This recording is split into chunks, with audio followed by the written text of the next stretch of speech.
but it doesn't mean it's over, though.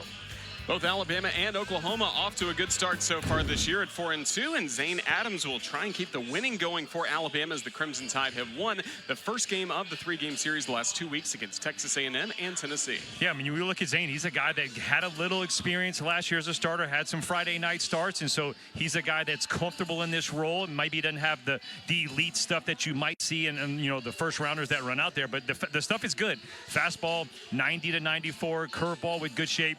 Biggest thing they said for last year from Zane Adams to this year Zane Adams is the tick up in velocity in all the pitches, which makes every other pitch better. And it's a guy, I mean, he's going to go out there, attack hitters with strike one, and that's the name of the game when it comes to pitching. Tonight he'll try and slow down this Oklahoma Sooners lineup that is tough to slow down, really the fastest team in the SEC. Yeah, this is the team, boy. They want to get on and put some pressure on the defense early, and it starts at the top of the lineup. Look at Jackson Willits right here, 3 home runs in his last 6 games. Father Reggie is the coach that's running the offense, and he has, you know, really improved from last year to this year. Away we go with Zane Adams against Jason Walk to begin this contest in Tuscaloosa.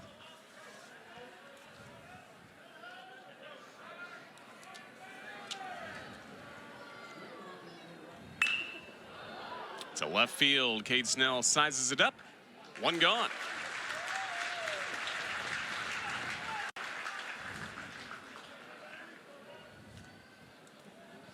Next up, the man for Oklahoma, the shortstop, number 7, Jackson Willits.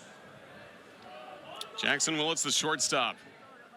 Great tear recently, hitting .444 in his last 9 games, and certainly a key man to keep off base. Oh, absolutely. And again, you're going to say that a lot, Roger. They run 1 through 9. They're going to try to run. They're going to steal bases, and not only do they try, like, they're successful more often than not. Fastball just missed from Adams to begin the at-bat. I mean, you look at the numbers, it's, you know, everybody on the lineup has at least 4+ bags except one, and that's Drew Dickerson, the 7-hole hitter, but everybody else, and it's not just 4, it's like 7, 10, 12.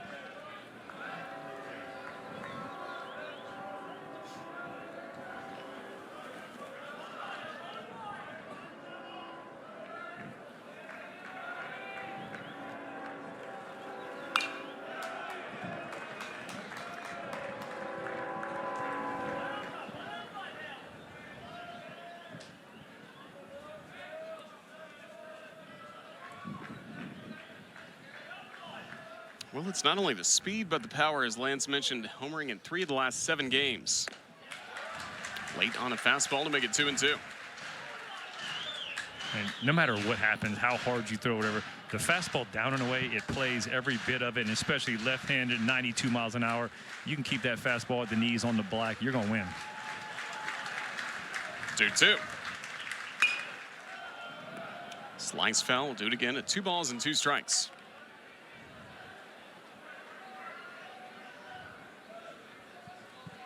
Defensive shift right here, and so, I mean, they're trying to go away, and he fouled that ball off, but they know the spray charts, when he's pulling that ball, it's going to be on the ground on the left side. Foul tip on the slider. 2-2.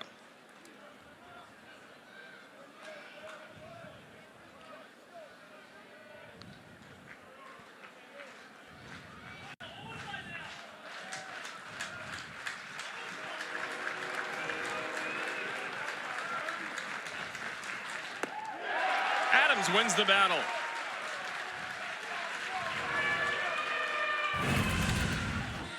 Well, he goes back to back. That's another changeup, stays away. This one's a little bit lower. That pitch before that was up, and that allowed Jackson Willits to be able to tip it off, but that was a nice comeback.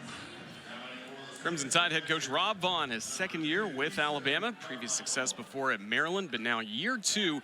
Really now knows what it's like to coach in this conference week in and week out. See how tough it really is. Yeah, that's one of the biggest things he would say is you hear about it, you think you're going to be ready, and then all of a sudden you get into it, and it's like, oh, this stuff is real, right? Everything everybody's ever said, it is 10 weekends almost of straight super regional play.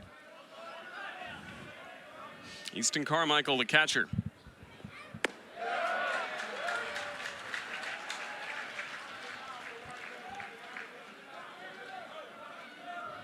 26 runs batted in, best on the Sooners so far this season.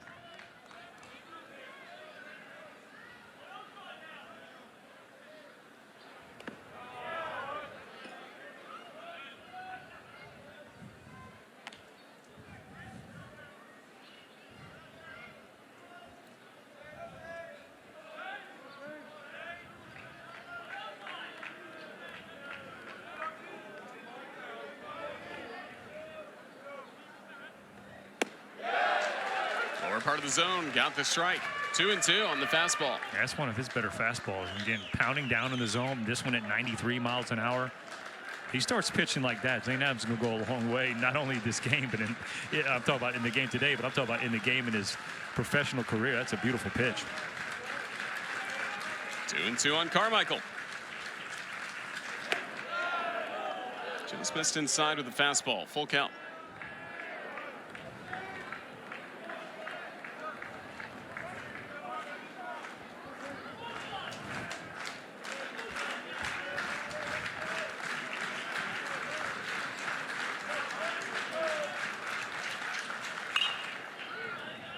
To shortstop, Justin LeBron closes out a 1-2-3 inning.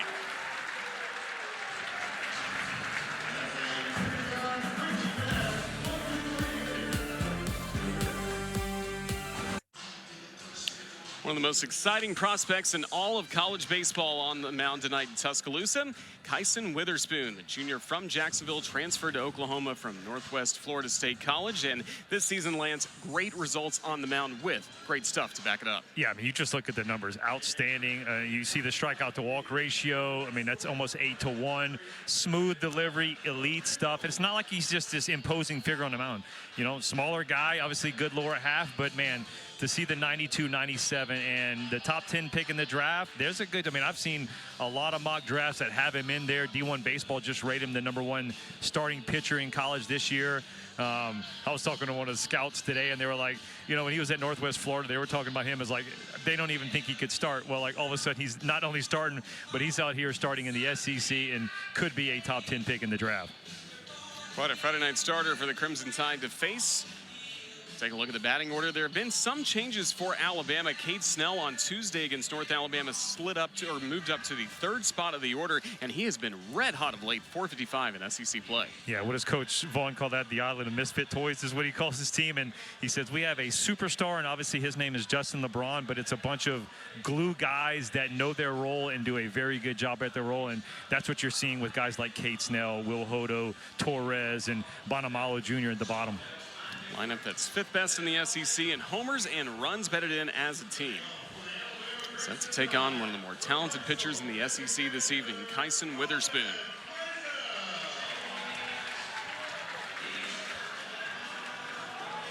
It all starts with Coleman Mizell for the Crimson Tide.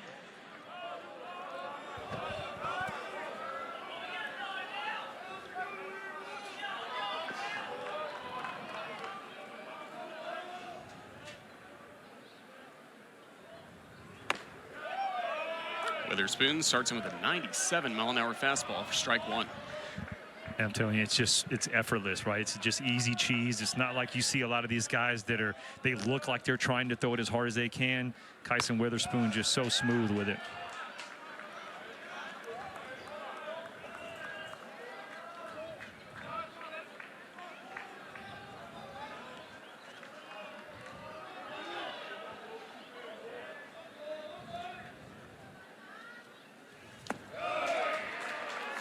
Zell in front, 2 balls and a strike. The reason he's in the top spot of the order, he simply gets on base. Each and every game he's played in so far this season, he has been on base for Alabama. 25 straight going back to game 2 of the season after not starting on opening day.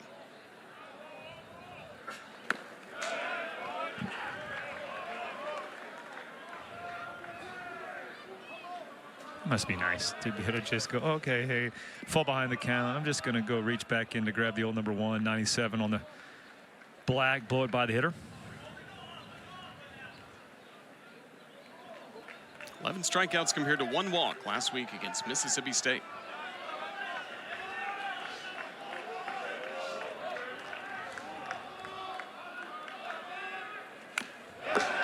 Catches a apiece of a 96-mile-an-hour fastball. Good work on the mound against the Bulldogs. Last Friday in Norman only allowed 1 earned run. Tough luck loss for him that night. Didn't get really any run support. Just 1 run by the Sooners that night. They bounce back and win the next 2 to claim the series. Yeah, that's the classic case of, right, you can only control what you can control. Go out there and make your pitches. I mean, obviously a great outing, especially when you hear the 11 punch-outs, 1 walk. And there's also going to be those times as a pitcher where you go out and you give up 5, and all of a sudden you look up and the team scores 7 and you still get a win. So they all even themselves. That's like a hitter, right, hitting a line drive that gets caught and getting jammed or rolling over one and getting that base hit. 7th pitch of the at-bat to Mizell. Struck him out looking. First strikeout for Kyson Witherspoon. That was a nice job right there. I mean, Witherspoon goes. Mizell just keeps spoiling the fastball. And all of a sudden, he's like, all right, I'll flip it up. A little 85-mile-an-hour slider inside part of the plate. And I think just so many fastballs in a row just had Mizell thinking something different right there, just frozen.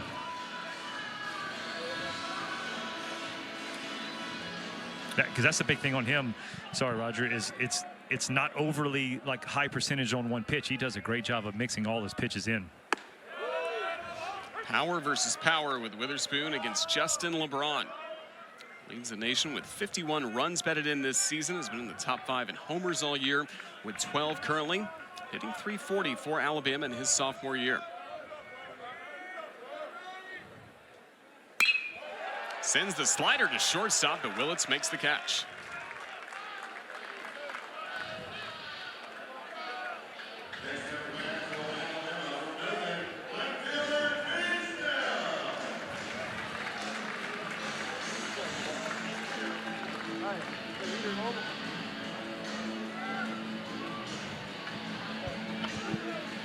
Cade Snell, no one on base and 2 gone.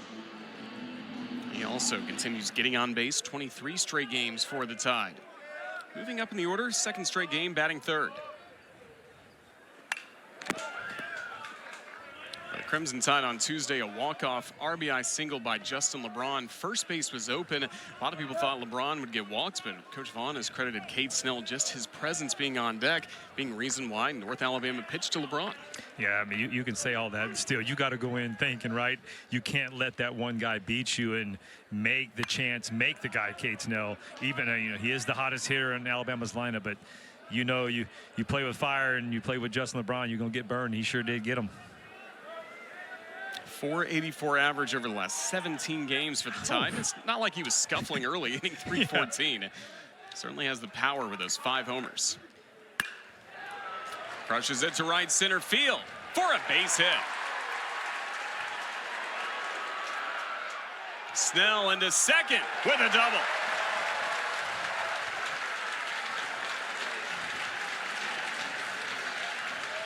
What a slide.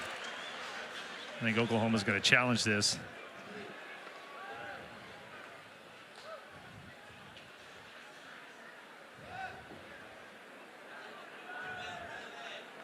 David Savage, crew chief of the staff, home plate umpire.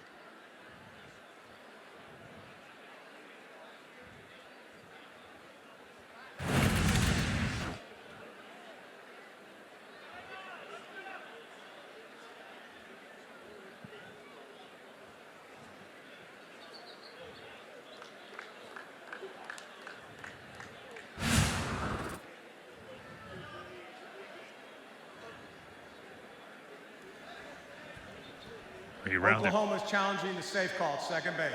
He rounded first, and it was like, I don't know what you're looking for, Cade Snell. The ball's in front of you. But, heck, the hustle, the effort, and, I mean, that's an unbelievable slide. I mean, these guys, the base runners, are getting so athletic and creative on their slides. I mean, as a defender, you're just taught, hey, put the glove down there, and like, oh, shoot, it's not there. Where is the guy? He obviously misses him at first. Does he get him right on the knee right there? That's what you can't see.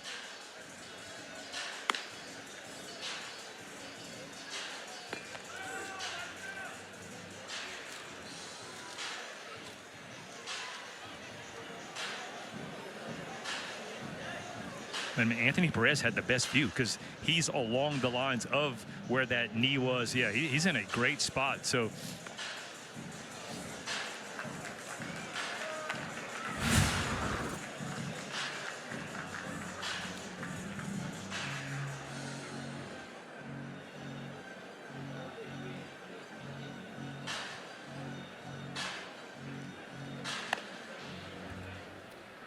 The runner at second base is safe. That is Oklahoma's first challenge of the game. They have one remaining. 2-out double for Cade Snell. Hottest hitter for the Tide keeps swinging, and now opportunity with 2 gone against Witherspoon. Man, that ball is 95. He jumps all over it, up in the zone, and that's something where you've seen hitters trusting the fact that be able to get on top of that fastball, drive it into the gap. Another hot hitter to the plate, and Will Platner. Moving up to the cleanup spot.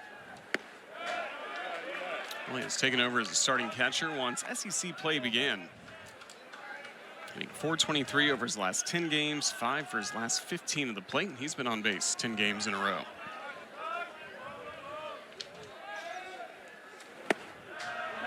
Witherspoon in front, 0-2.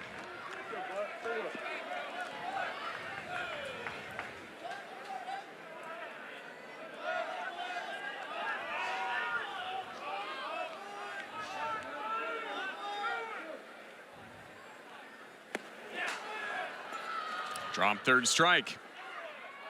High throw to first for the out, and that'll close out the inning. A couple of strikeouts for Kyson Witherspoon. He navigates a scoreless first inning against Alabama.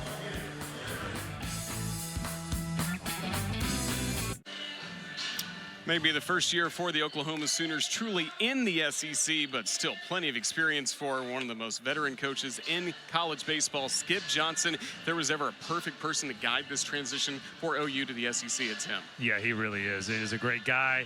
Love talking with him. We got to hang out with him, right? He pulled out the phone and just showing nothing but hunting pictures. I said, Coach, he coaches basically to provide for his hunting expeditions. And so, no, he is an awesome man and loves his boys and loves teaching the game. And I love the fact that it's all about respecting the game in his mind. We'll have Sam Christensen lead off this inning. Cleanup batter, the right fielder for the Sooners. You can already see what type of ball they play when the cleanup guy comes up leading off the inning, and first pitch he squares around, shows bunt.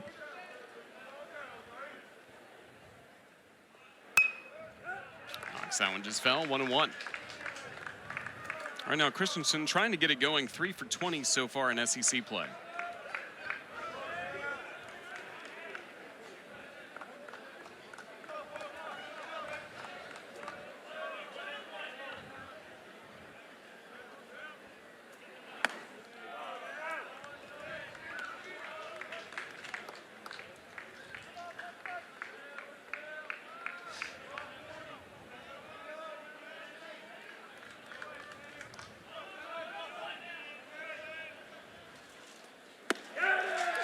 Back in the strike zone with a fastball, 2-2.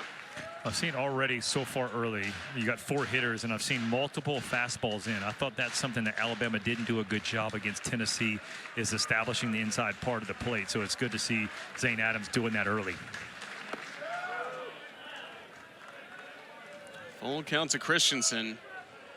One of the most patient hitters as well for Oklahoma. He leads the Sooners with 28 walks drawn. Second best in the SEC, 11th best in the nation.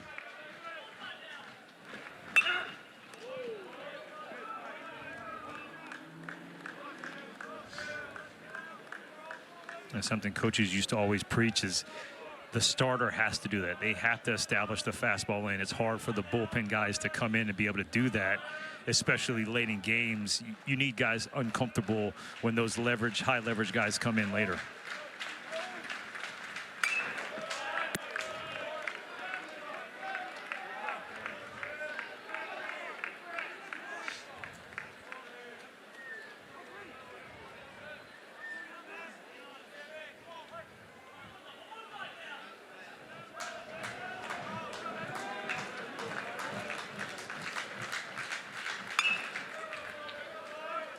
Staying alive with the count 3-2.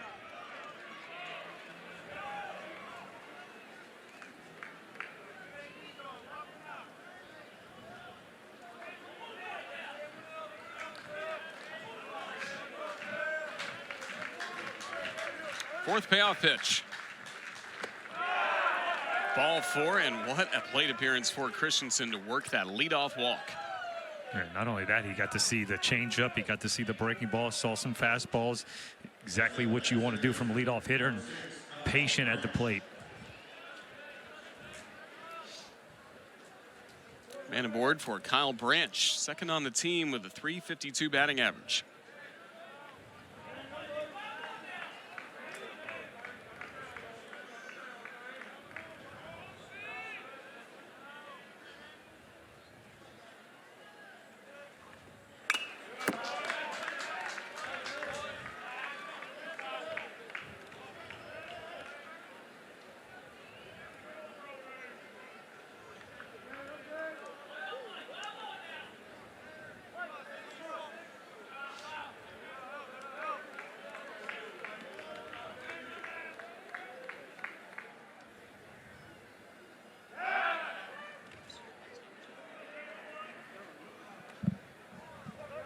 Keeping an eye on Christensen at first base. He has 6 stolen bases this season. Again, the Sooners best in the SEC with 67 stolen bags this year.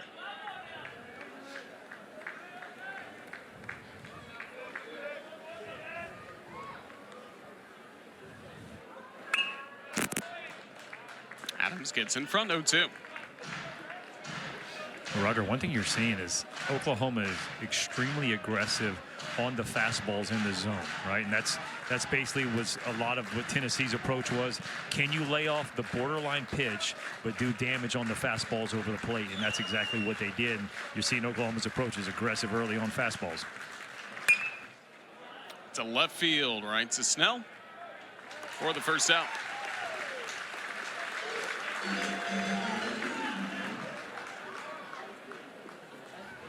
Next up to bat, the left fielder, number 20, Trey Gamble. Trey Gamble, the left fielder. .371 for the year, but hitting .444 in conference play. Best for Oklahoma so far in SEC competition.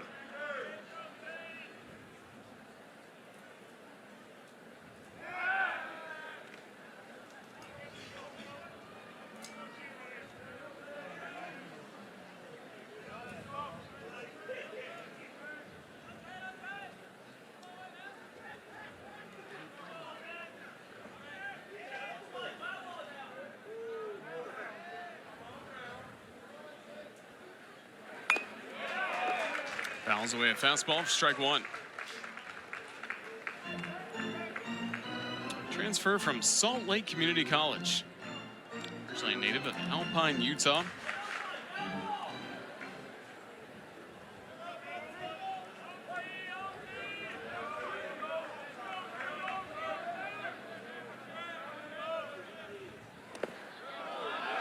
Plattner walking the ball right in front of home plate, keeping Christensen at first.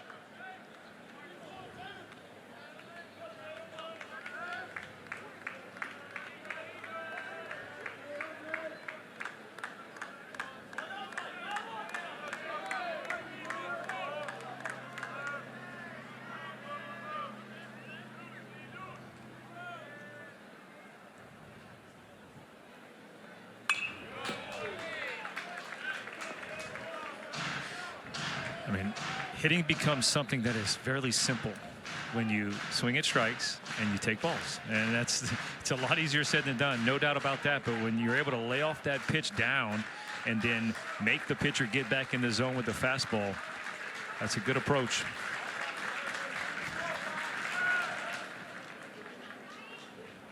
And usually when hitters are going good, it's a lot easier to do. When you're going bad, you tend to swing at those pitches down, the fastball's up.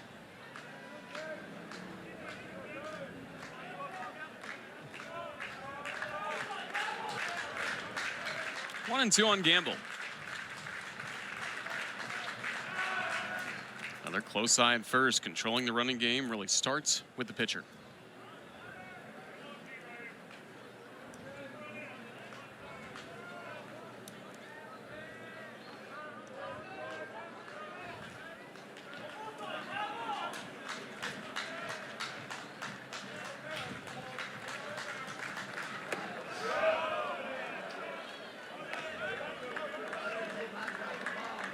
That's that little cutter down and away.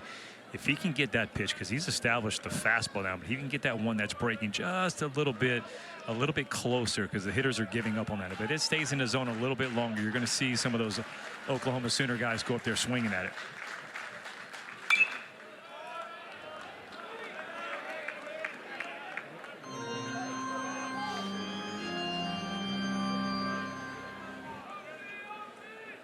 .375 hitter last year at Salt Lake. When he transferred to Oklahoma, maybe struggled a bit in the fall, but really worked hard with assistant coaches like Reggie Willits, Russell Raley, and has been leading the way for the Sooners in terms of batting average overall and in conference play.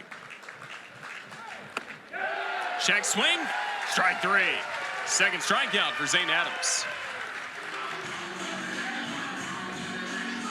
And that's the beauty, Roger, being able to spot the four seam, because now you see guys going, hey, is that the cutter? Is that the cutter? Oh, wait, that's staying on the plate, and that's exactly what that one does. And you see the check swing, not able to pull the trigger.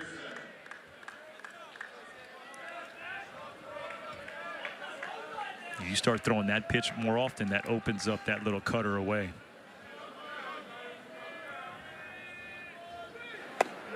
First pitch to Drew Dickerson, the designated hitter. Playing as a true freshman for the Sooners. .286 average overall. So far, he's been 0 for 8 to begin SEC play.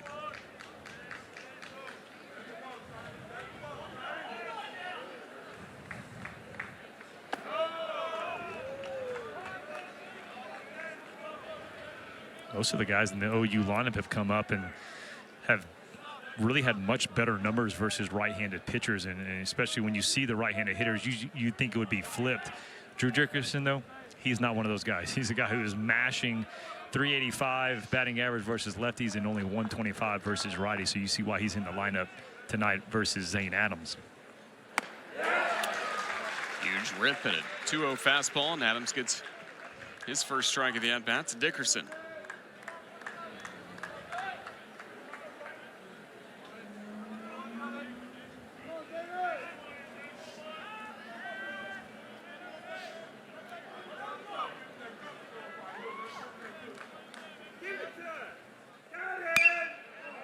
Pounded foul, 2-2.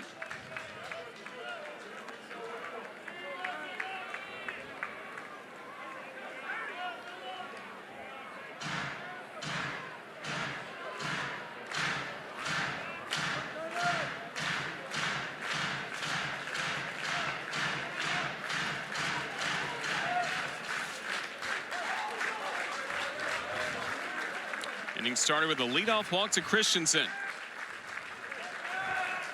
Keeping a close eye on him. He's had to stay at first with a fly out by Branch and the strikeout by Gamble. And when you have a team that's going to run like that, Zane Adams is doing a great job. And sometimes that's hard because you don't want to pick that much. Pitchers don't like to pick that often, but you have to keep those guys honest. And so being able to do that, but also stay mentally locked into the hitter is tough to do.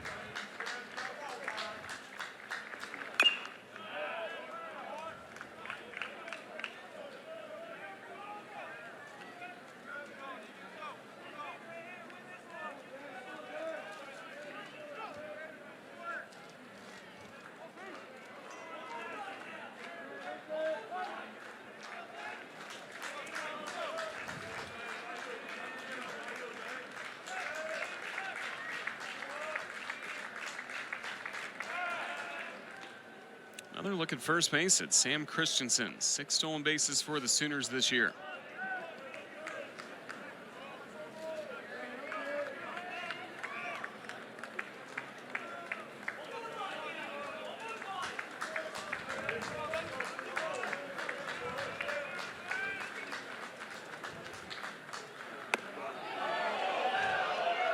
Just missed upstairs, full count. I think it's the first breaking ball, or not breaking ball, curveball we've seen Zane Adams has. The cutter, the curveball, the changeup, and the slider. It's been mostly cutter, slider, changeups.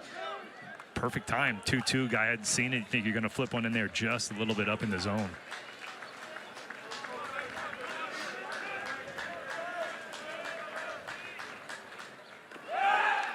Back to the fastball, but buried it low. Second walk of the inning by Adams.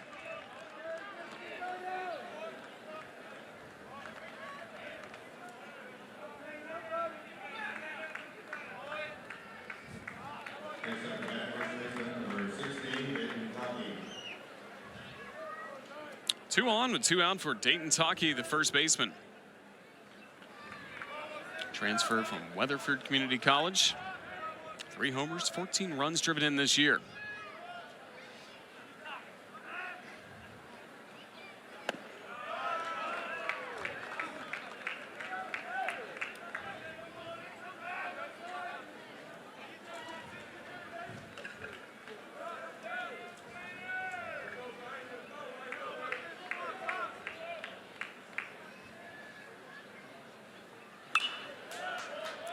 Foul 1-1. So many foul balls this inning by Oklahoma. The pitch count starting to creep up already to 42. A lot in this second inning, even though there's been 2 walks, 2 outs other than that. And that's when you talk about the makeup of a good hitting team.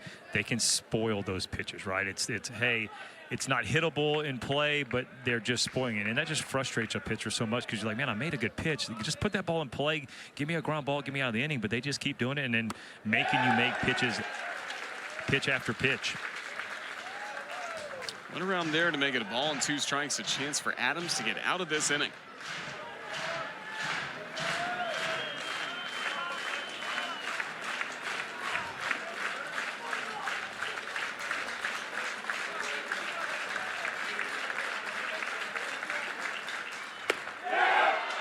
Just outside. 2-2.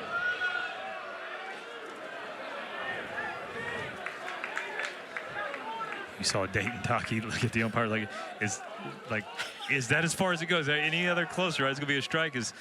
Boy, that looked good. 2 on with 2 out. Fouled away to keep the count 2-2.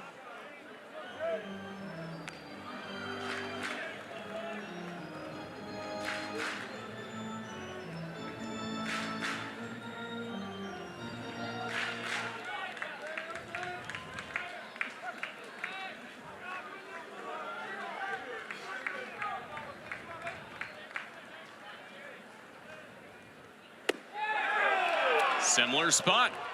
Same ruling. Now it's a full count, 3 balls, 2 strikes. I'm telling you, you're seeing a lot of the same type of approaches. If you can lay off a pitch like that, I mean, that's just good hitting. I mean, that means you're comfortable in the box. You're seeing it there because, right, you see Zane Adams, he's taking steps to the dugout. He thinks that's a strike, and pitchers know when they feel like they've made their pitch. Popped up behind home plate. Plattner to the backstop. Unable to put it away. That'll keep Taki alive at the plate, 3-2.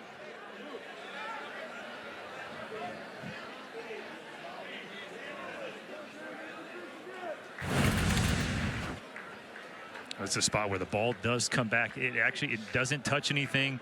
You can see at the last second he gets that glove up, hits right off the mitt. Catchable ball. Not an easy play, but definitely catchable ball. But man, when it's tough like that, you see the wind's blowing it back there. You just don't know what's going to happen. Is it going to hit that net?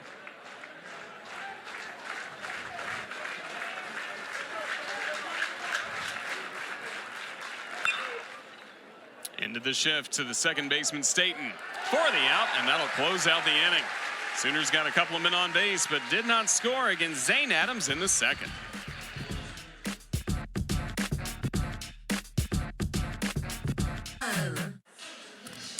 Kyson Witherspoon allowed a 2-out double to Cade Snell, but ultimately a scoreless first inning.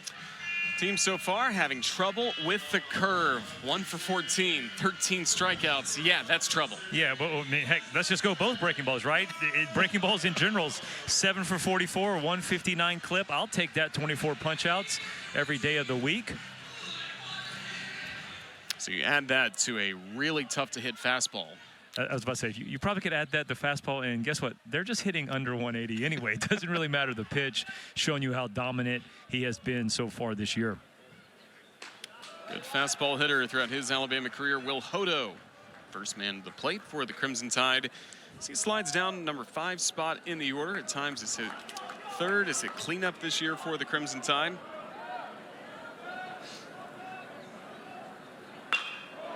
Launches it high and deep to right field. Christensen with time and room for the first out.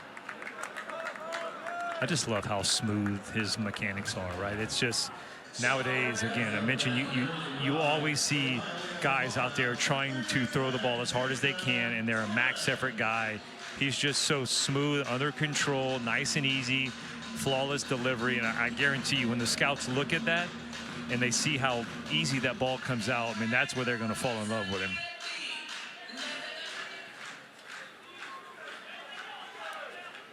Jason Torres, third baseman.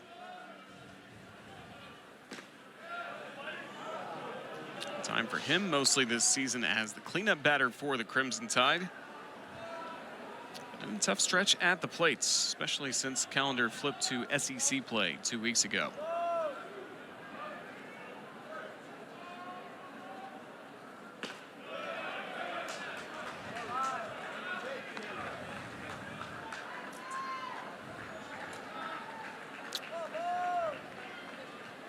Best power on the team with 7 homers, 25 RBI this year. Mostly non-conference play first 4 weeks of the season.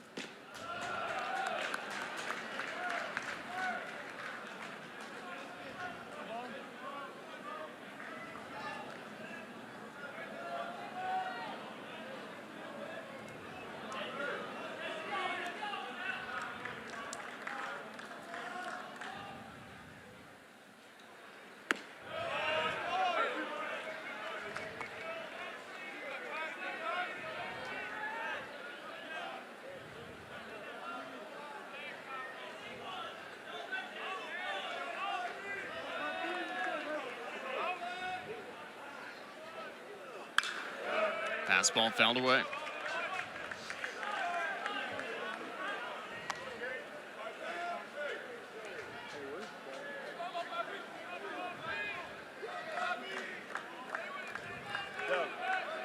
Transfer from the University of Miami, Jason Torres.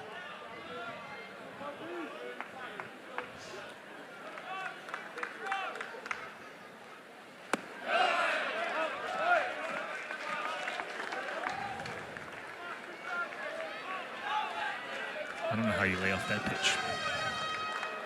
That just means you're seeing it good, because he's been dotting the fastball on the outside part of the plate right there, and he backs up the slider. He's already throwing you one out there, wait for a called strike.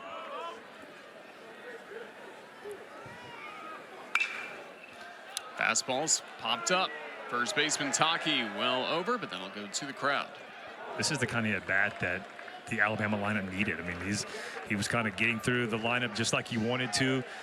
1, 2, 3 pitches, get the guy out, kind of falling into that routine. So Torres being able to get to 3-2, seeing a couple pitches, fouling some balls off. You got to be able to get that starter's pitch count up.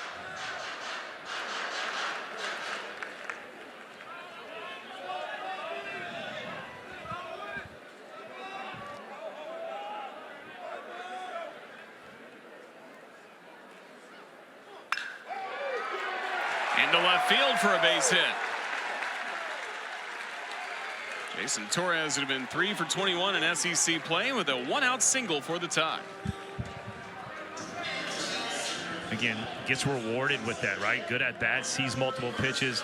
Again, a couple of these guys, Case Snell did a good job. These Bama hitters that are squaring that ball up, and these hits have been, it's getting on top that fastball up. And when that's at 96, 97 miles, that's tough to do.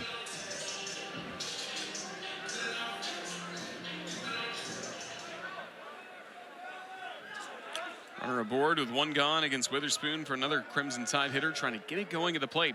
Bryce Fowler.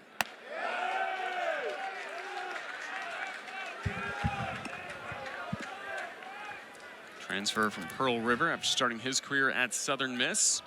Hitting .243, but 2 for 27 in conference play. Torres leaning, a quick check at first. He's back in safely. I mean, it's just been the last 7 games, right? And I think he's in a 1 for 30 slump on that. And it's not to talk about when you look at it, because he's not a 1 for 30 hitter. There's no doubt about that. He was off to such a good start. And is he that type of hitter? He might be. We know, as you know, fans of the game, that guys fall into slumps. It's just a tough thing to do. You deal with failure, and he's at the point where you see that right there. I mean, the first 20 games, he was as good a hitter, especially RBI-wise, as Justin LeBron, and then he's kind of hit this little slump. But it is just a little slump. I think dropping him down to that 7 hole is going to be a very good spot for him to also think, hey, I'm not the leadoff hitter. I don't have to carry that load of getting on base in front of those top guys. 3 hard hit balls on Tuesday for Bryce Fowler against North Alabama. 2 flyouts to left, a hard ground out to first base as well.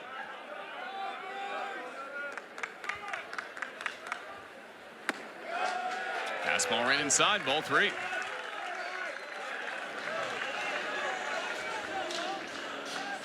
"60 strikeouts compared to 7 walks this year for Witherspoon. And when you're in that kind of a slump, it seems like every time you walk up to the plate, it's 0-2, 1-2. So this is a good sign for Bryce Fowler to be 3-0. 4-pitch walk.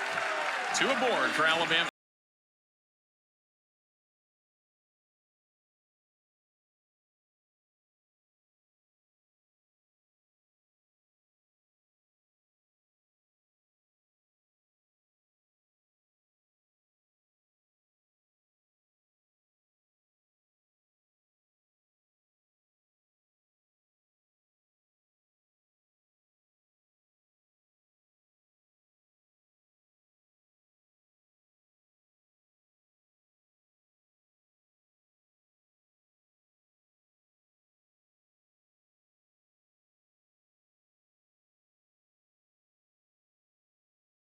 He was hit by a pitch against Middle Tennessee.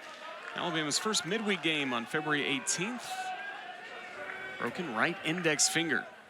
Sidelining him for over a month after he'd already had a grand slam against the Bradley Braves, part of a 6 RBI performance game 2. And we know what he did at Samford with great power numbers there. And that's the guy they feel like they got. That's the guy, you know, they think they're going to get this type of guy. So if you can say, hey, I can slot him in a situation where he's hitting 8th in a lineup, boy, you get those kind of numbers, feeling good about your lineup.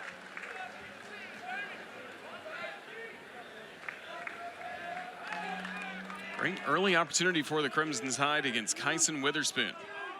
2 on with 1 out.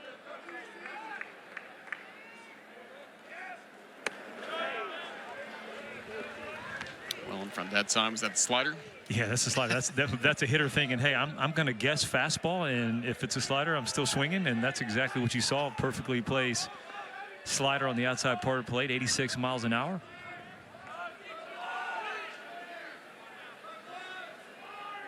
The 1-2. Cracked high in the air to center field for a base hit. Torres rounds third and scores. Garrett Staten makes it 1-0 Crimson Tide.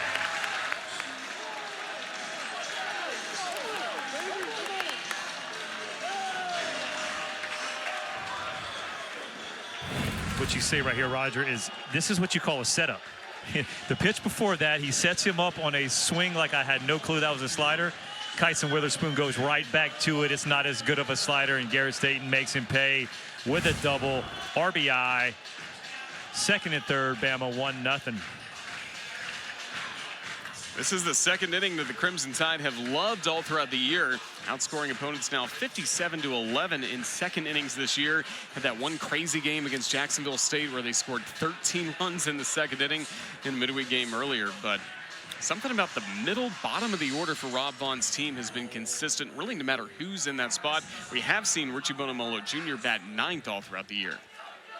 Coach Vaughn raves about Richie Bonamalo Jr. in the 9-hole spot. He feels like he's got that second leadoff guy and a guy that just knows and accepts his role, right? Sometimes guys want to, and I know everybody wants to hit probably second or third, get more at-bats, but sometimes it's just okay to be in the lineup. And Bonamalo Jr., he knows his role, loves it, and he's thriving in it, hitting .333.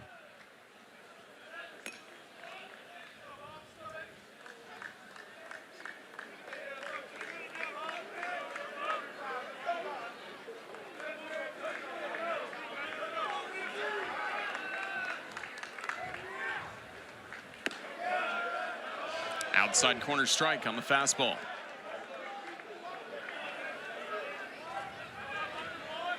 Whenever there's a time to strike for Alabama against Witherspoon, it's right now.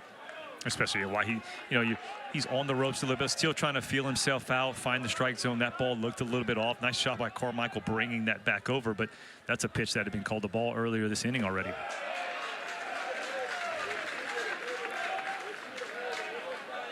But you're thinking bottom of the lineup, and you're getting production from that, and then you all of a sudden go, hey, you get to bring up the guys at the top of the line that have really been producing. Yeah, it's a recipe for success for Alabama's lineup. Motion.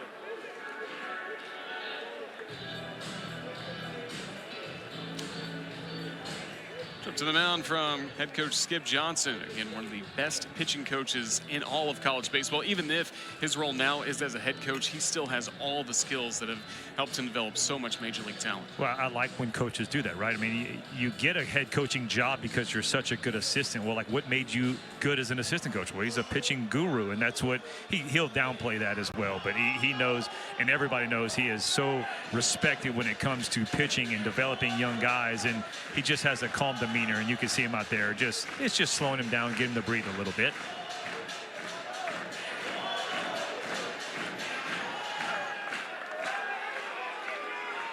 Already one run has scored this inning. Slider for a strike, 2-2.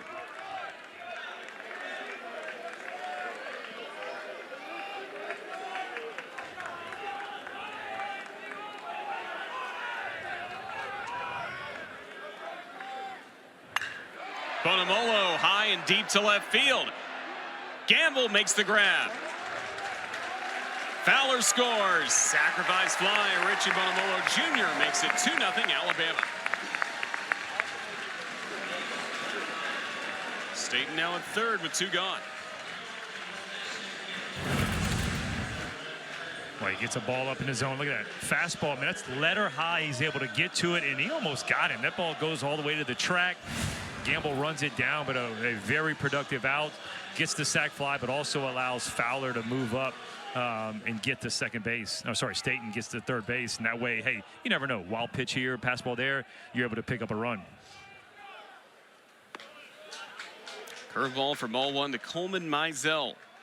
Struck out looking his first time up on a slider.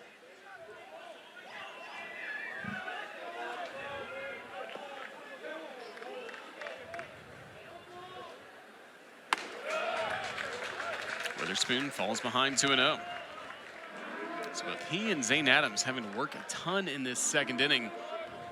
Difference is 2 runs have scored for Alabama. Adams was able to strand 2 on base, working against Oklahoma in the top of the second.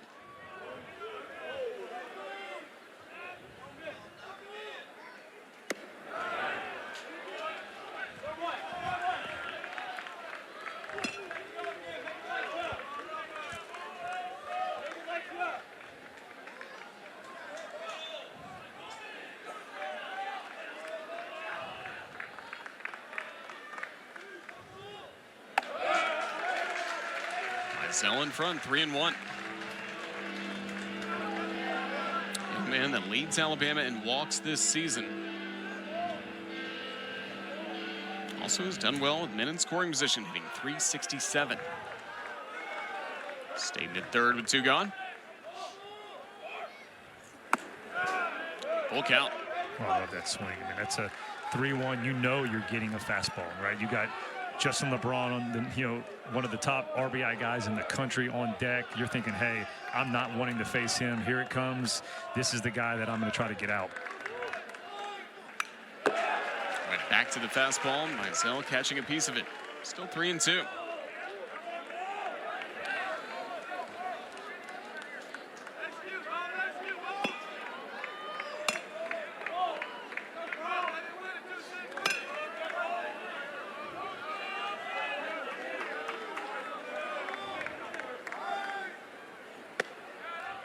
Spotted the slider for a called third strike. Witherspoon with a strikeout closes out the inning, but the Crimson Tide striking first in this second inning.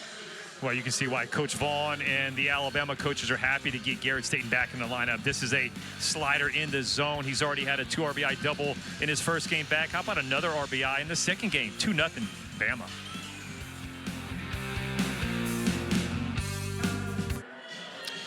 Friday night at Sewell Thomas Stadium, the right field student section, the right field Ragers, packed on this Friday night. Everyone having a good time. Even the kids out near the playground up beyond left field. That's such a cool little spot for the kids. And also for sometimes the moms and dads, just, hey, go get a little time to sit down on the bench and just relax a little bit. Let the kids run around on the little jungle gym.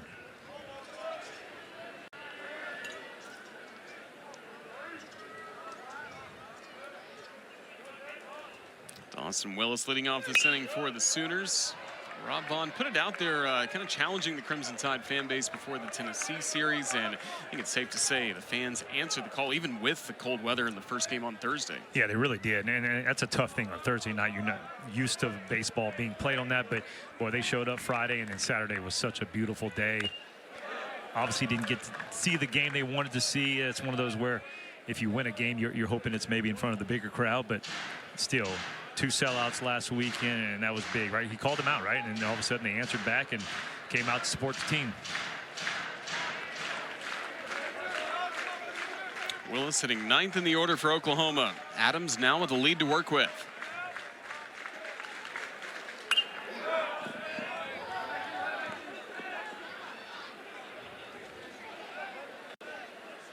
Two walks in the last inning. Ultimately worked out of trouble for the Crimson Tide.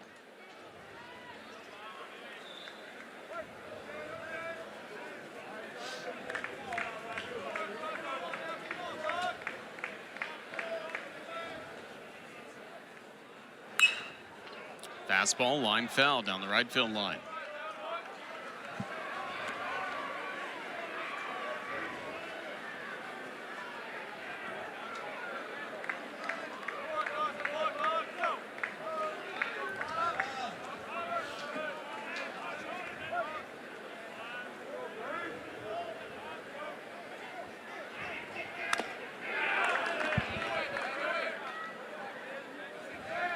That's the pitch he wants. I mean, that's the cutter right off the same fastball. So you establish the fastball on the inside part of the plate, and you mix that in there. You're going to see guys swing, and it's right on their knuckles.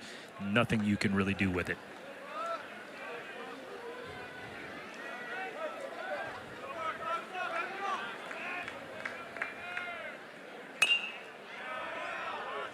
Curveball fouled away, stays nothing in two. Zane Adams working in this top of the third against Oklahoma. Last year as a freshman, started as a midweek starter. Some injuries forced him to move into the rotation.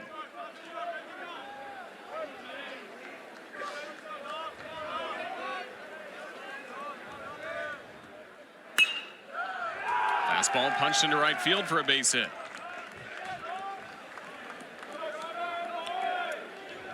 First hit of the game for the Sooners from their 9th hitter in the order, Dawson Willis. And again, at an 0-2 count, he had him set up for the pitch he wanted, but the fastball just stays too much on the plate. You got to give a lot of credit, though, to Willis. Just staying on it, lets the ball travel and shoots it the other way. Good approach.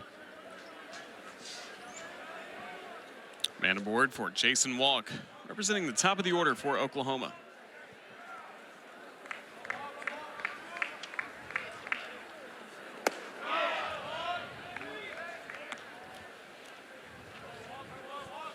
.281 average last year for Walk. A lot of strikeouts, but now the numbers are flipped. More walks than strikeouts so far this year. Lance, the batting average better as well at .310. That's the definition of getting a little bit more experience, a little bit older, a little bit more mature, especially with the approach at the plate. And sometimes you get guys that it takes a little bit to buy into the system and buy into the approach that a different coach is going to have. And especially, you have a lot of times high school kids come out thinking, I don't need to listen to anybody. I know how to do it. I can do it the way I want to do it. And then you realize, hey, my way doesn't always work. And then you realize, hey, let's listen to the coach. And now you're seeing some good success.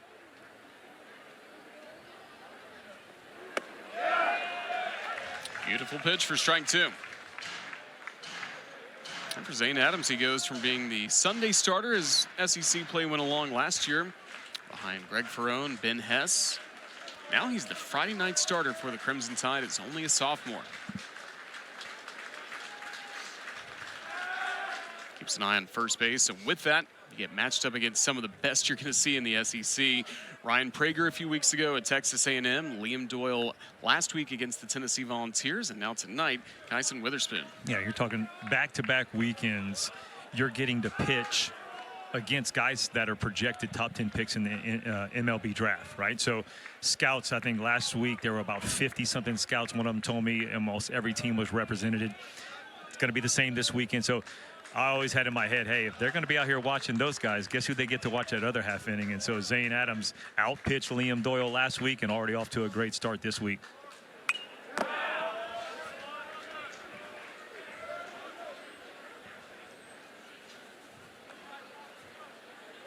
Strikeout to walk ratio better this year. So far, a lower ERA as well as he settles into that Friday night role. I think that's a lot of confidence. Just obviously the stuff we talked about been ticked up a little bit, but it comes to with experience comes confidence, and also like, hey, I've done this before. Now I've competed against these guys, and he had a great start last year against what was it, #1 Arkansas. That he kind of coming out moment of like, hey, I do belong at this level, because sometimes you have to have that moment to feel like you truly belong, as opposed to just getting that ball and going out there and pitching. Only 1 hit allowed so far against Oklahoma, but they are making him work in the early innings.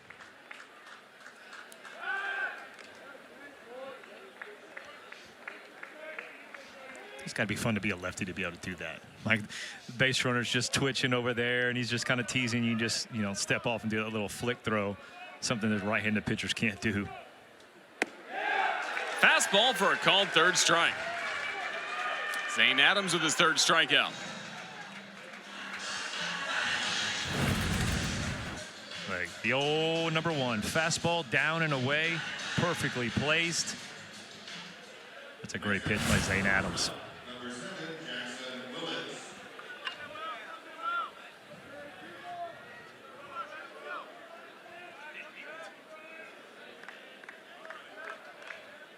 Dangerous hitter at the plate in Jackson Willits.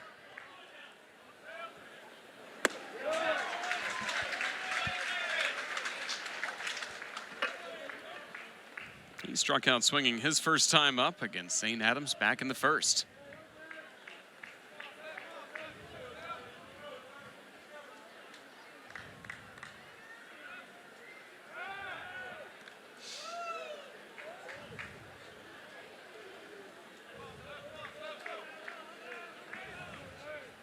Willis, 12 stolen bases, best on the Sooners. That's why Alabama's keeping such a close eye on him. He's at first with 1 gone, top of the 3rd.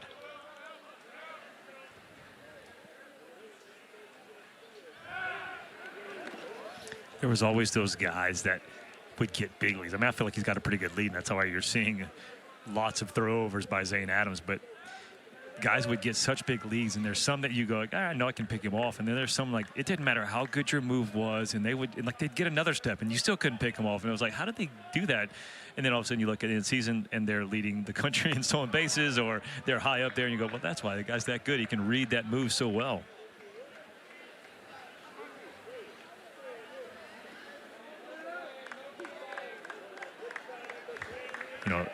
First base coach for Oklahoma is Todd Butler. He's a former Alabama assistant, and he does a great job of with the base runners and base, how to steal bases. Into foul territory. Fowler makes the catch for the out. Throw goes to second. Well, Willis will be at second base. Incredible work by Fowler, disappearing out of sight in that right field corner. Yeah, and he goes jumping into the wall, and so there's no doubt about it catching. But you can see at the very end of it, this is a great hustle. I mean, he has to cover a lot of ground. He jumps earlier. He knows, hey, I got 3 steps on the track, jumps, and then he trips over his own feet, and that's when you see Willis take the extra bag. Heads up base running, but what a play. It's back-to-back weeks for Bryce Fowler. Robbed a home run against Tennessee last week. Now crashing into the sidewall down the right field line. Easton Carmichael takes ball 1. You want to talk about championship ball players and guys that you want on your team, is a guy like that, Bryce Fowler, in that 1-for-30 slump in 7 games, and he goes out there and he's playing elite defense, right? He robbed the home run you just talked about, doing that. A lot of times you'll see guys go out there and pout, not Bryce Fowler.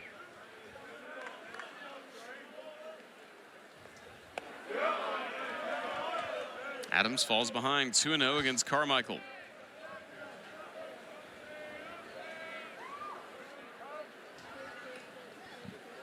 Well, Plattner will come out and speak with Zane Adams on the mound, trying to navigate through this top of the 3rd and maintain Alabama's 2-run lead.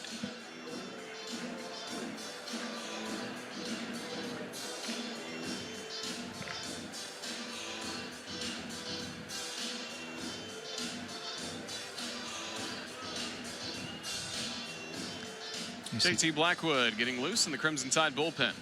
You know, Roger, we kind of looked at each other, and you did a good job of pointing to the pitch count, 68 pitches, and that's exactly why you're seeing guys start to get loose, right? I mean, he's still pitching a great game, and you obviously want Zane Adams to have the ball, but you start getting closer to that and seeing it's only in the third inning with that high pitch count. So you got to give a lot of credit right now to Oklahoma's lineup, getting deep into the counts, getting to that, you know, high pitch count for this starting pitcher. 2-0 to Carmichael. Just outside 3-0. It's not so much the total pitch count that's now at 69. It's just how many pitches he has had to go in each individual inning so far in this start. Some really high-stress innings.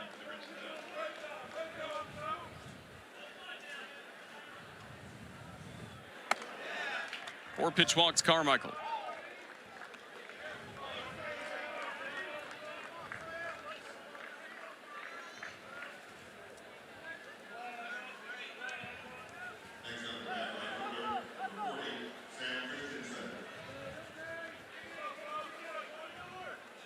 Third walk all in the last 2 innings for Zane Adams. Now he has to deal with a cleanup batter who drew the first walk against him and really had a long battle at the plate that eventually ended in a walk. Christensen leads the Sooners in walks this year.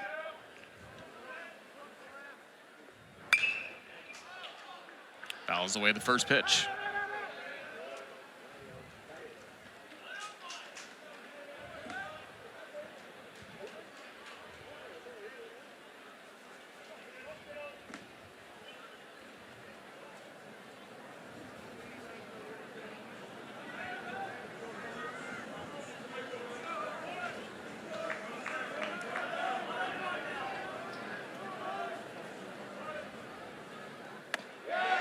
Back in the strike zone. 0-2 on Christensen.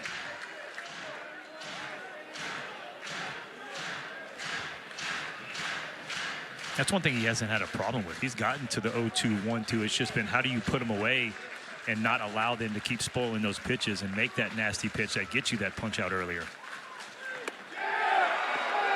Didn't get the strike call, 1-2.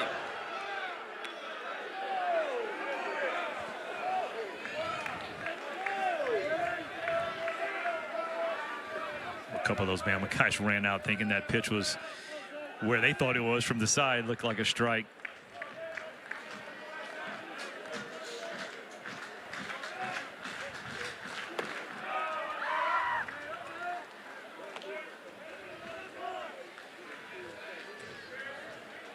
And a few instances of not getting a strike 3 call has led to 3 or 4, sometimes even 5 more pitches in different at-bats.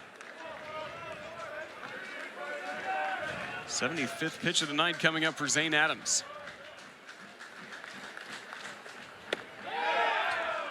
Close again, full count.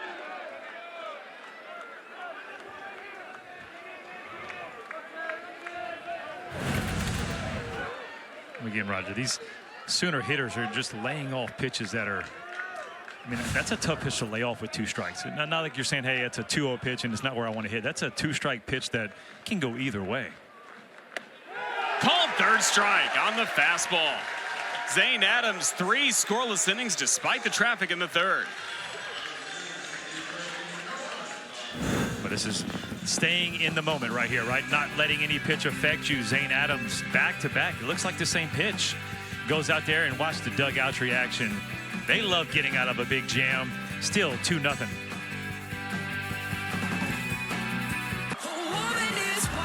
This is going to be phenomenal. Top of the game when you talk about the SEC. I mean, you watch the MLB draft. There's a chance you could have 15, 15 for, I saw at one mock draft, Tennessee has 4 or 5 guys in the first round. Like, that's just unbelievable when you think of the talent that you get to see each and every weekend. First round talent right here. Witherspoon against LeBron. Maybe LeBron's going to have to wait another year, but yeah. Witherspoon ready to go for this year's draft. There's plenty of scouts who wish they had an opportunity to grab him right now, and he would be a top 5 pick. From talking to other scouts, they're like, what doesn't he do good? And you're like, you're right, I can't think of anything. And so definitely in the conversation of the 1-1 spot next year. You see a big time right there, Mr. Dan Jennings with the Nationals. How about that? Long time career with the Marlins, but he said they won the lottery. They got the #1 pick, so they're just making sure, checking around. High and deep to right field. Christensen all the way back. LeBron homers for the tie.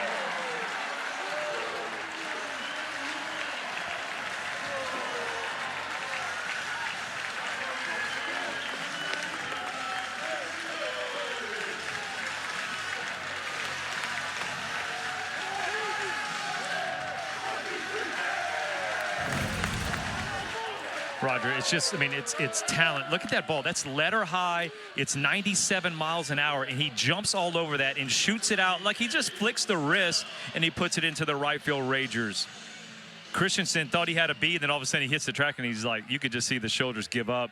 I mean, like you said, we were just talking, like, what can't he do? I mean, he can go out to every part of the ballpark, and all while coming to Alabama as, hey, this is a defense-first guy, right? No, he is a hit first. He's a defense first. He can run. He can do everything that you want to do from a ball player. Now has 13 home runs with that blast. 12, of course, all of last season.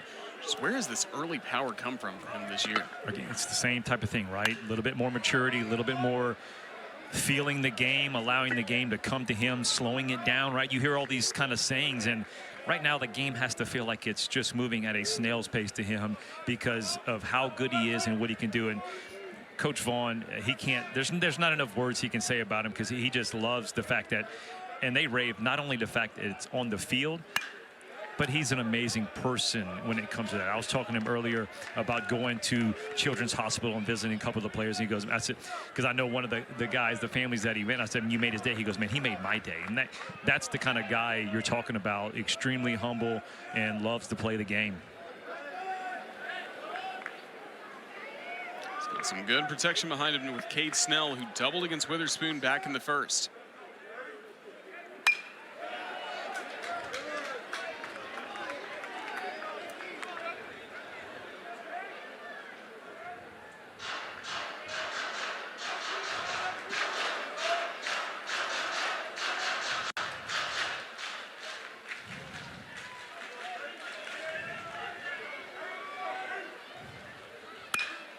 Breaking ball, tap left side. Willis throw him out for the first out.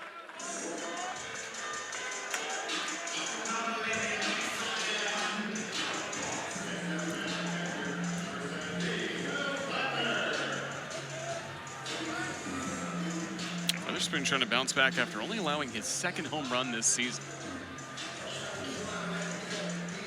Man, that just shows you how good LeBron is, right? Guys like he's faced already. This is what, start number 7, and you're thinking, hey, all the guys that could have got him, and then you just see a little shortstop, and he's not this overpowering presence either. When you look in the batter's box, you see some of these guys like Snell, Hodo. Yeah, okay, I get why he's got that kind of pop, but when you look at Justin LeBron, you're thinking, I can get him. He did the same thing to Liam Doyle last week. It was 96 at the top of the zone. He jumps all over for a double in the left center field gap. Then he goes right there with 97 at the letters and shoots it out to right field. It's unbelievable, and it's a fun. So if you're an Alabama fan, you're thinking, hey, you better enjoy it. At least you know you get this, and next year, that's the beauty of having the rules in college baseball where you come to a 4-year school, you got to stay 3. Plattner fouling that one off. Try and walk it off as well. 1-2.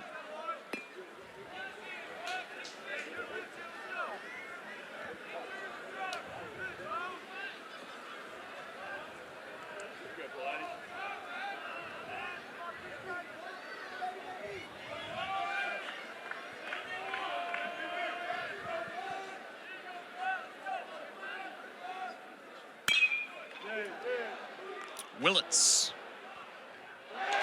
Couldn't be dug out by Taki. Plattner's aboard with 1 out.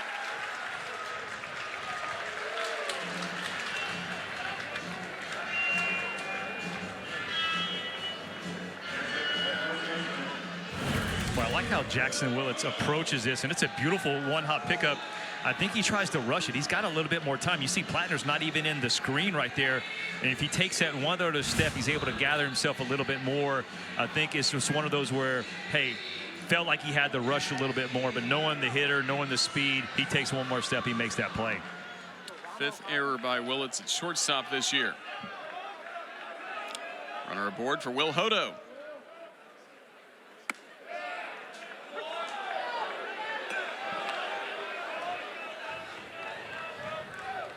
Senior out of Waynesboro, Mississippi, now in his 4th year with the Crimson Tide.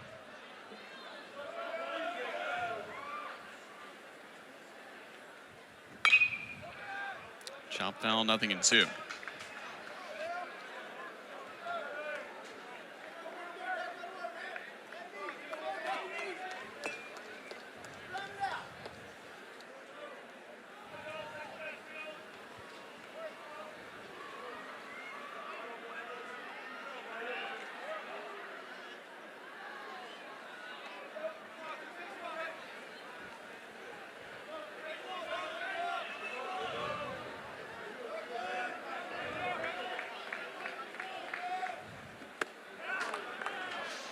Pulled the string on him for the strikeout. 4th strikeout for Witherspoon tonight. That's the one pitch we haven't seen yet, and so you break it out this part of the game, and that's what you do. And that's how pitchers, when you're thinking, how do you get through lineups, right? You start showing them pitch you haven't shown them yet, and he's got them all. He's got the slider, the curveball, the changeup, and the all-speed. And right there, when you haven't seen that changeup, you're thinking, hey, it's coming out of the hand. You got to gear up for that 96, and pulls the string, gets that punch out.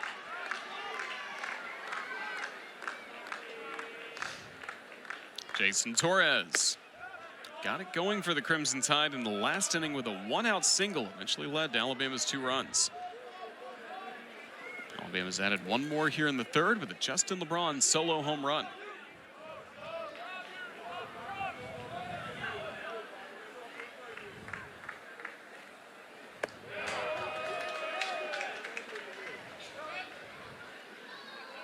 Yeah, it's good for the offense. You obviously want to score and put pressure on teams every inning, but for Zane Adams, you had 3 really long innings. When you're up to 70-something pitches through 3, it allows you to rest a little bit, right? Sit down a little bit and breathe, and maybe that's the next inning that you come out. You have that quick 6-pitch inning and able to last a little bit longer. Slider ran inside, 2-1 from Witherspoon to Torres.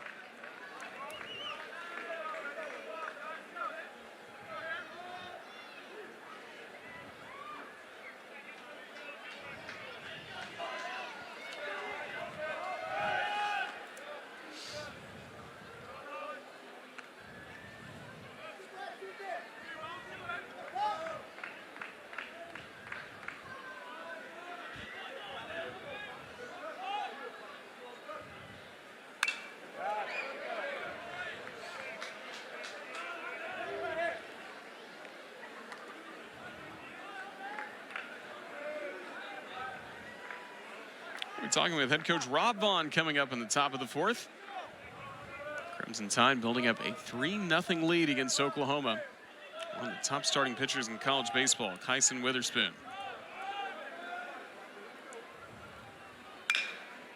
Bounced up the middle. Willits gets to it, but Torres beats it out.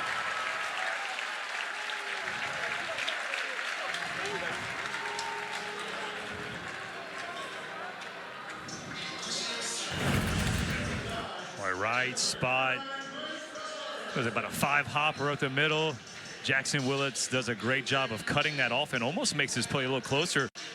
First baseman Taki didn't think he was going to do it, and all of a sudden he realized, oh, I got to put my foot on the bag, and it's a lot closer than he thought. But hustle for Jason Torres gets him a knock. For a player that's been scuffling for Alabama, now he's 2 for 2, and a game like this can turn everything around. Well, I mean, that's what you want to see for Alabama's lineup into Bryce Fowler. Those 2 guys, Torres and Fowler, have been dropped steadily. Those were the leadoff guy and kind of the cleanup guys so for the whole year, and now they're scuffling. Now, it's good for the lineup. The other guys are stepping up, but, man, you get everything going. A guy like Torres and Fowler, who are capable guys to hit the 300s. A deep lineup. Low fastball for strike 1. First strike that Fowler has seen from Witherspoon. Walked on 4 pitches only an inning ago in the 2nd.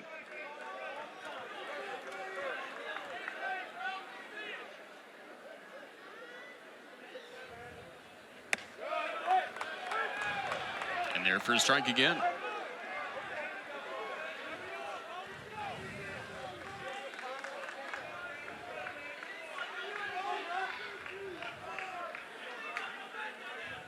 Two on with 2 out.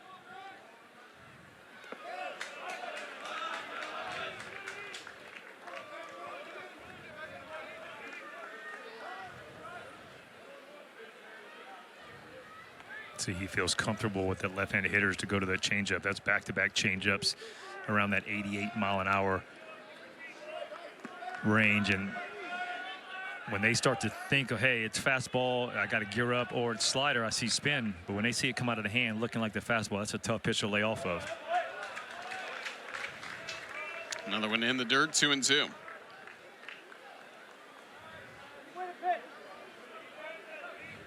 That's the toughest breaking ball to throw. That two-strike breaking ball to get right behind the plate where the hitter sees it as a strike and they can't lay off of it. A lot of times as pitchers, we think, hey, I got to bounce it. We bounce it too far in front of the plate, and it comes out of the hand as a non-competitive pitch, and the guy doesn't even have a chance to swing at it. Rush, but foul deep down the right field line. That'll stay 2-2 as Fowler keeps battling. You know, a lot of talk on Zane Adams' pitch count. When we look over here, Kyson Witherspoon sitting, pitch number 71.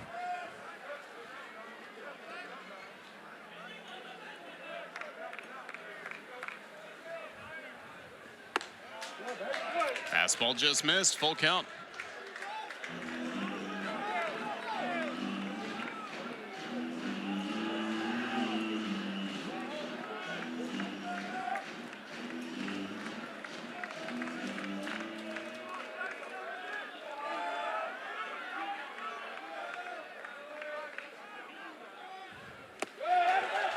Second time Fowler's drawn a walk against Witherspoon, and now the bases are loaded.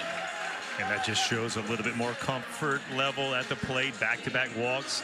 You know, no, those are not hits, right? So you're still going to go, hey, last 8 games, still 1 for 30, but it's positive things you can take from each plate appearance, getting on base, getting a chance to feel the bases, get on there running it, and feel like you're really giving into the lineup.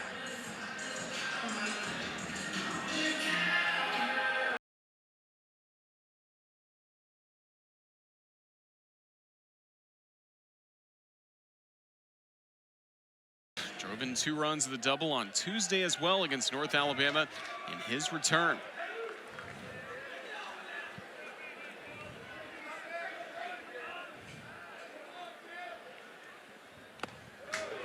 Out in front that time for strike 1.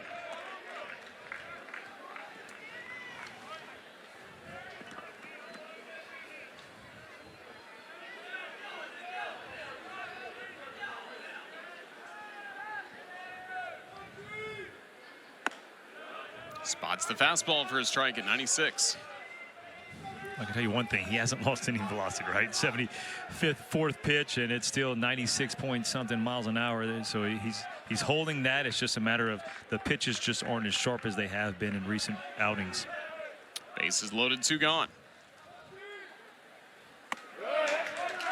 Staying high, ball and 2 strikes to a dangerous power hitter in Staten.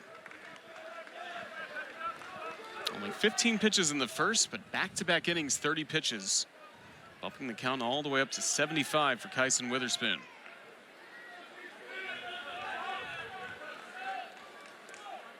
The 1-2. Hit Staten. That makes it a 4-0 Alabama lead.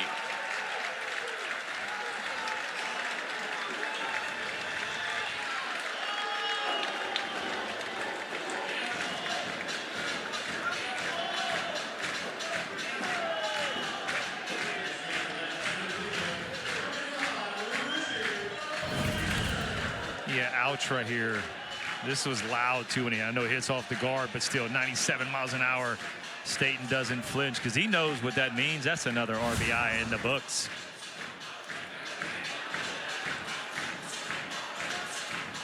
Ten RBI in 5 games that he's played this year. Just over a month with injury. Had that great series against Bradley to start the year before the injury. Richie Bonamolo Jr. next up, but since then, he's had quite a week in his return.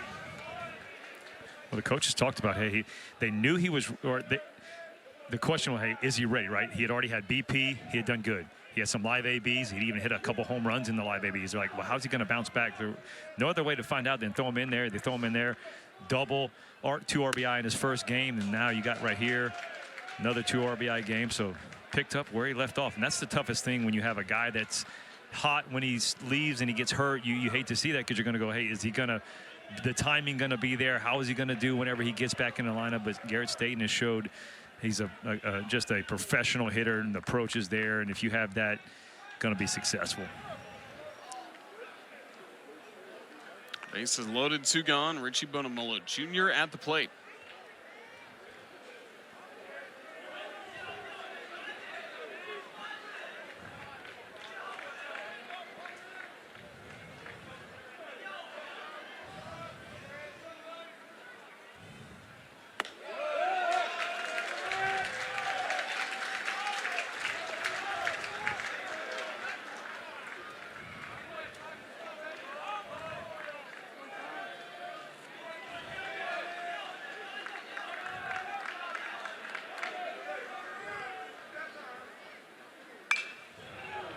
Two and two.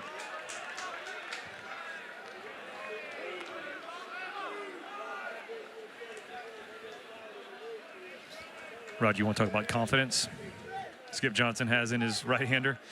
That's the Oklahoma bullpen. I mean, you're at 80 pitches in the 3rd inning with bases loaded. I mean, one big hit blows this game open, but he believes his guy is better than what you got on the other side. Line to short, but there's Willits, and that'll close out the inning. Inning features 2 runs for the Crimson Tide, and it all started with shortstop Justin LeBron. Well, how long has it been, right? A couple games? The man right here, the flick of the wrist, hands, unbelievable. 97 at the letters. It doesn't have to be hard. 95, hey, gets over there. We got a 4-0 ball game.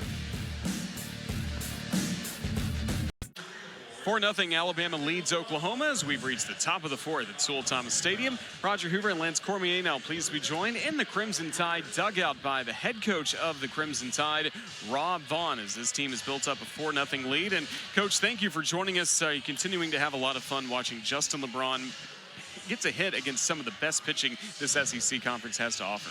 No, I mean, Tyson's about as good as it gets, man. Like, that's not just the best pitcher in our league. That might be the best pitcher in the country. I mean, that stuff is real. And Bronny gets an 0-2 count and gets above a heater. I don't know how he did it, but gets above a heater and runs it out of there, which was great. But, man, just tough at bats right there. And they're grinding bats out, too. You got 2 starting pitchers in the 4th inning and 70-plus pitches each. So not what any coach dreams up there, but great at bats by both sides. We need a big 0 here. Well, Coach, going on to that, right, when Zame Adams, when you talk to him in the dugout, yeah, you're not one to be at 76 pitches, but how do you say, hey, settle in. We know you're good. They're doing a great job of grinding out the bats. What do you do? What do you tell him in between innings? Yeah, just keep coming. You know, I mean, you see this all the time, Lance. You know this better than anybody. You know, he's throwing plenty of strikes. They're just spoiling stuff. The secondary stuff, just the changeup's kind of floating on him a little bit. The breaking ball and the cutter don't have the bite they normally do, and they're strikes, and he's in decent counts, but they just keep spoiling them, you know, and so that pitch count gets driving up. But you see it all the time, man. Like, guys go out there, and sometimes in the 3rd or 4th they find one, and that might get them through the 5th. So we just need to keep competing. He's doing a great job of just competing with what he's got, and hopefully a couple of them click here, and we get a little more length out of him. Coach, so much thank you for joining us. Appreciate your time. Thanks, guys. Roll Tide. Head coach of the Crimson Tide, Rob Vaughn. As Kyle Branch leads off this top of the 4th.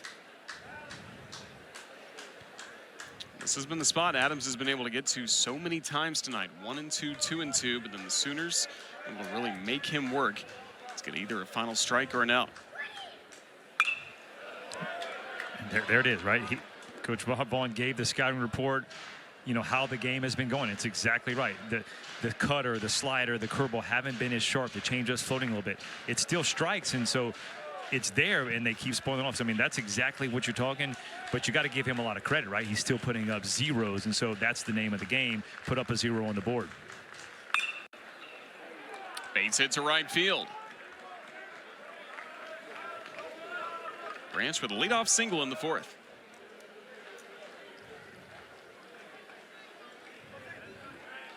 And you just hear Coach Vaughn talk about his team, and especially in our talks with that, he'll rave about Justin LeBron, but the other guys.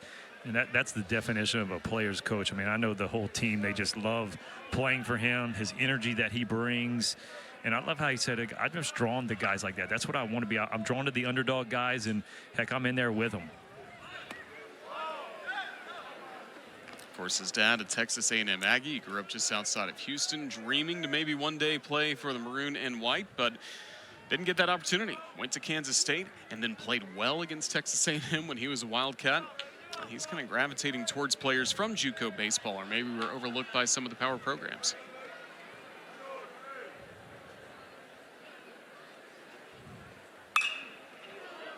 Branch skies it high and deep to left field.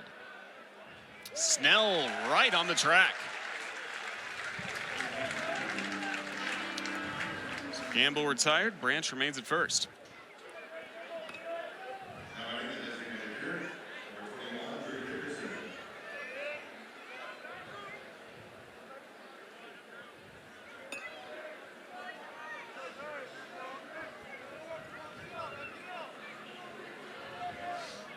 DH Drew Dickerson, a walk, his first trip to the plate.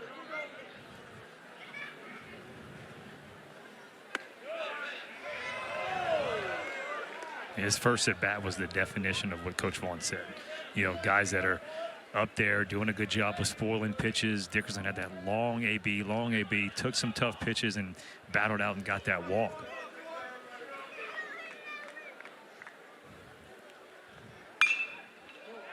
Line drive to right. And gone. Drew Dickerson with a 2-run homer, and the Sooners are on the board. It's now a 4-2 game in the top of the 4th.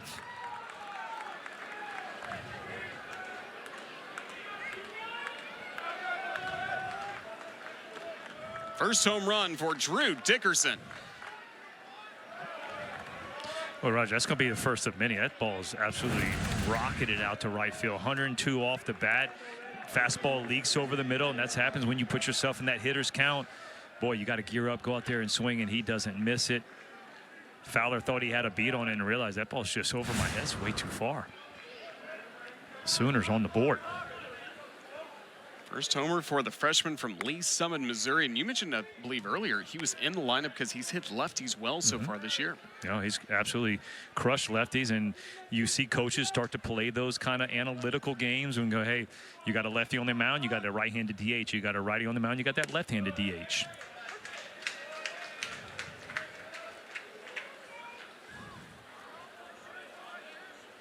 Previously, Oklahoma had been 0 for 7 with men on base tonight prior to that home run by Dickerson.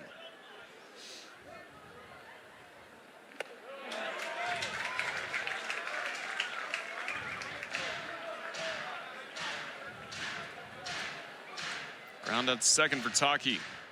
That was into the overshift. Closed out the second inning.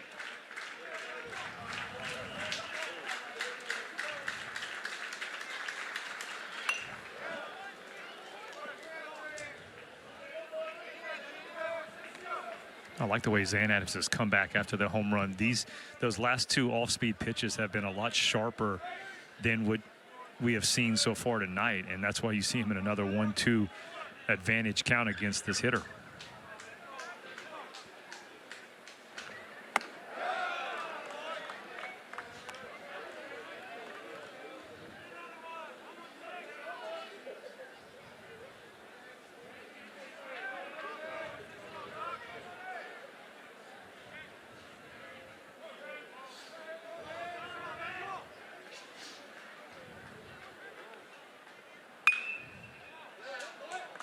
Lines a curveball foul.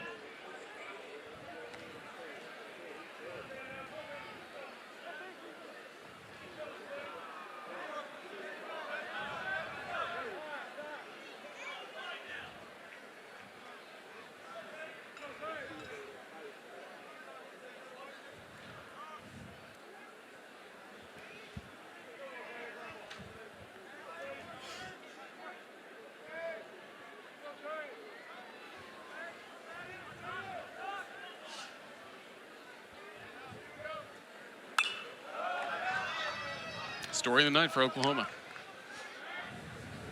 Staying alive, making Zane Adams work for every single out in this ball game, even if they're down to their last strike at 2-2. He's going to wake up tomorrow. Felt like he threw 12 innings. Just how hard he's had to work for these 93 pitches. Into the gap in right center for a base hit.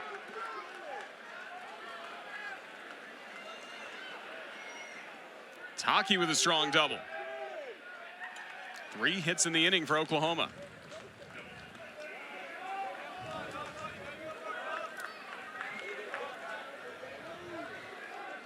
Well, you knew the Sooner lineup wasn't just going to go down easy, right? I mean, they've been fighting, and they've had guys on base, and it just seemed like they couldn't get that big hit. Finally, Dickerson gets him on the board with that home run and kind of breaks that monkey's backward, knowing, hey, you get a chance to get out there, runners on base. Now the guy's going to get him in. Jason Jackson, the pitching coach, associate head coach for Alabama, out to speak with Adams on the mound. He makes both visits and changes. JT Blackwood has been warming up, a right-hander for the Crimson Tide.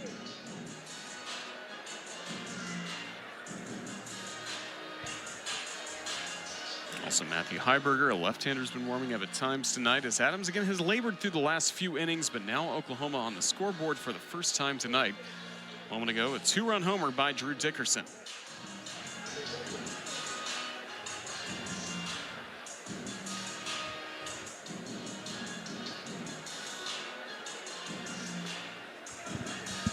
I thought he might go get him right there, just the way it looked. I mean, you're going to let a guy, as long as he's got zeros on the board, you're going to let him kind of labor and even pitch through traffic. And, you know, he keeps putting up zeros, but the moment they start getting to him, again, this is probably last at bat type of situation. 9th hitter in the order, Dawson Willis. Singled against Adams, back in the 3rd. 1 gone, and Taki at second.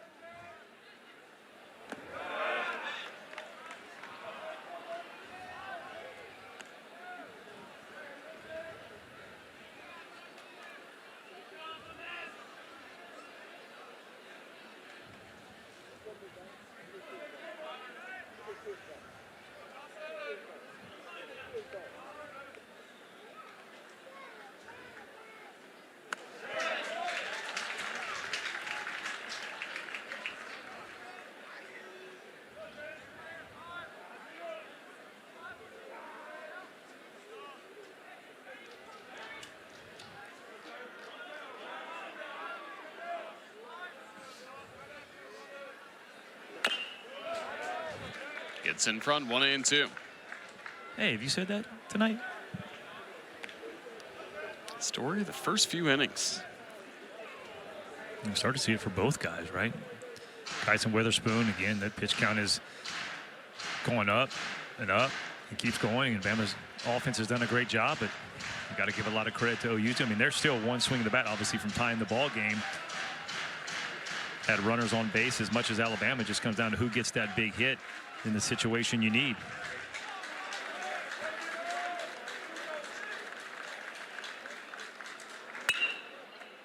To third base, there's Torres. Looks back the runner and gets the out.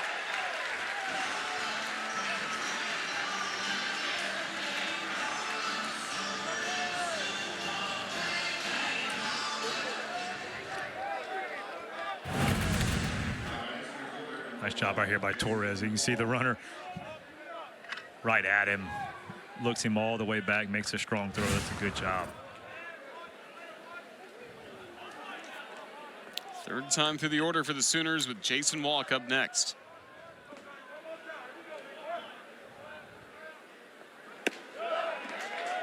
Outside corner strike. Walk over 2 with a fly out to left and a strikeout looking his last time up.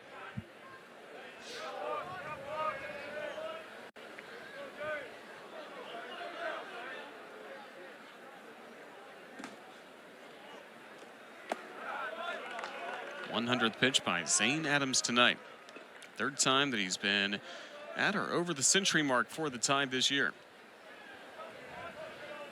Beg your pardon, in his career. That's the first time he's gone over 100 this season.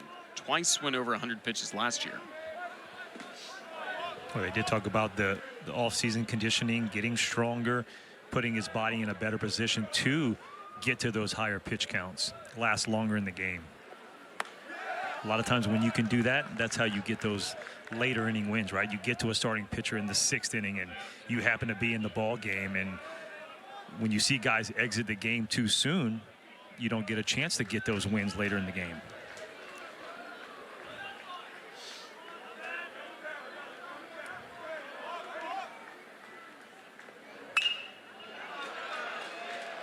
in the air to center.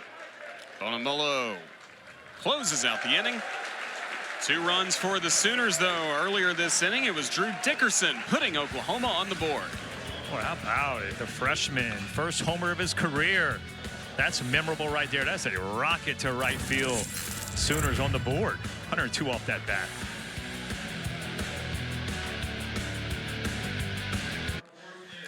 Two-run game in Tuscaloosa. Alabama to the plate in the bottom of the 4th against Kyson Witherspoon. A little more life in that OU dugout.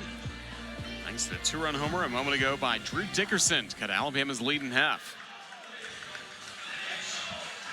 Oh, Witherspoon set to take on the top of the order for the Crimson Tide. All beginning with Coleman Mizell and Justin LeBron and Cade Snell also due up here in the bottom of the 4th. Mizell crashes it foul.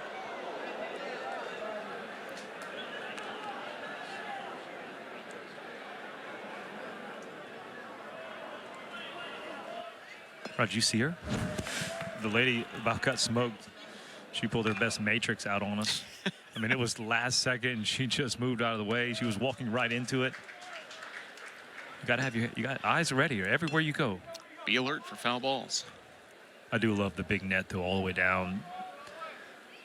Protects those usually kids and families that aren't really watching the game that are here, but, you know, kind of glancing.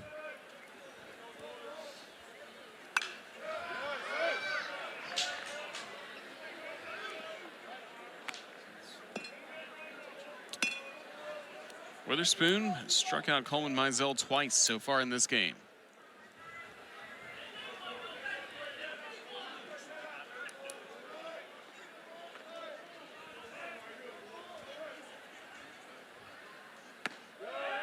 Five strikeouts, Kyson Witherspoon. 3 of them against Mizell. Kyson Witherspoon has Coleman Mizell's number. I think Coleman Mizell has the take right there. That looks like a pitch that's 2 to 3 inches off the plate. Guy knows the strike zone and leading Alabama in walks, and he felt like that was not the strike.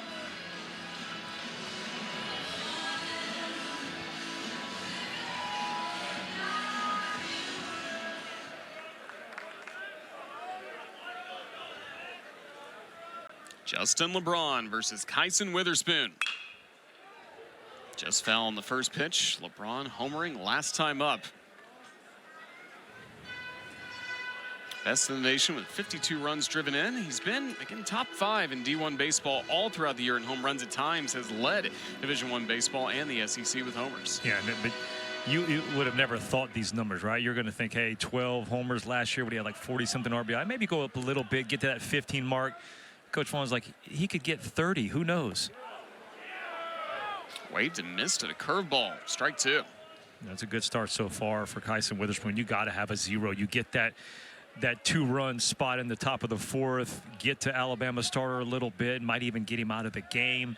And you're thinking, hey, what can we do? We got to go out there and put up a 0 and give your lineup another shot.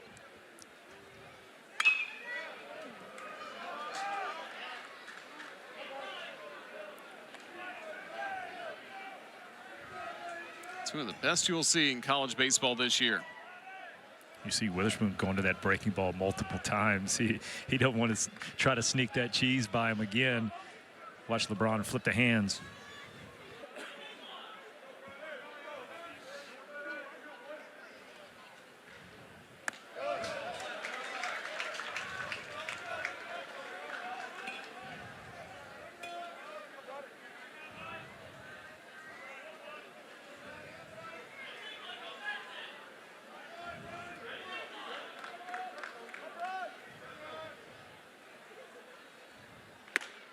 Fastball for a called third strike at 95 from Witherspoon.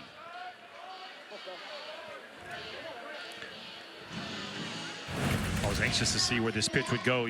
Carmichael slides in. Witherspoon doesn't get to the spot. I mean, that's almost middle. You don't see Justin LeBron take that pitch again, but got to give a lot of credit right there to Kyson Witherspoon. He had the confidence to go in with that fastball, and I think that's what you got to do. Got to kind of tie those hands up for Justin LeBron. He sneaks the fastball by him. 2 away for Cade Snell.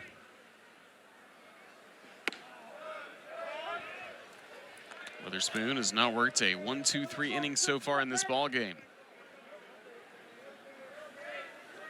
Already 2 strikeouts against Mizell and LeBron.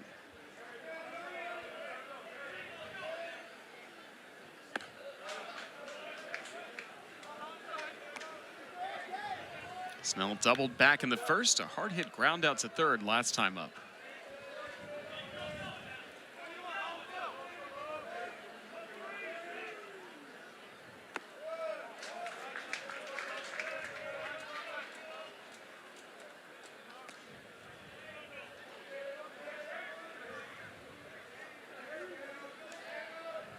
Alabama facing one Witherspoon tonight. They'll face another one coming up on Sunday in Malachi Witherspoon. Twin brothers bookending the rotation.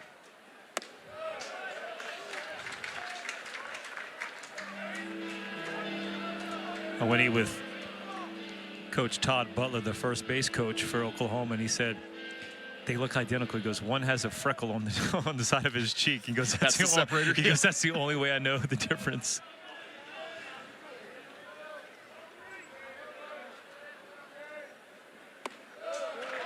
Snell draws the walk to extend the fourth.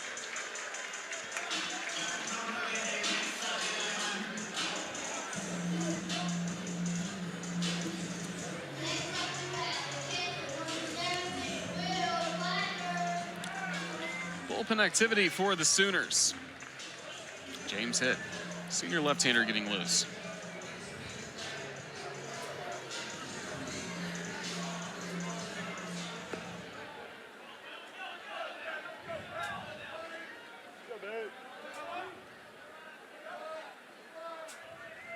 Cleanup batter Will Plattner.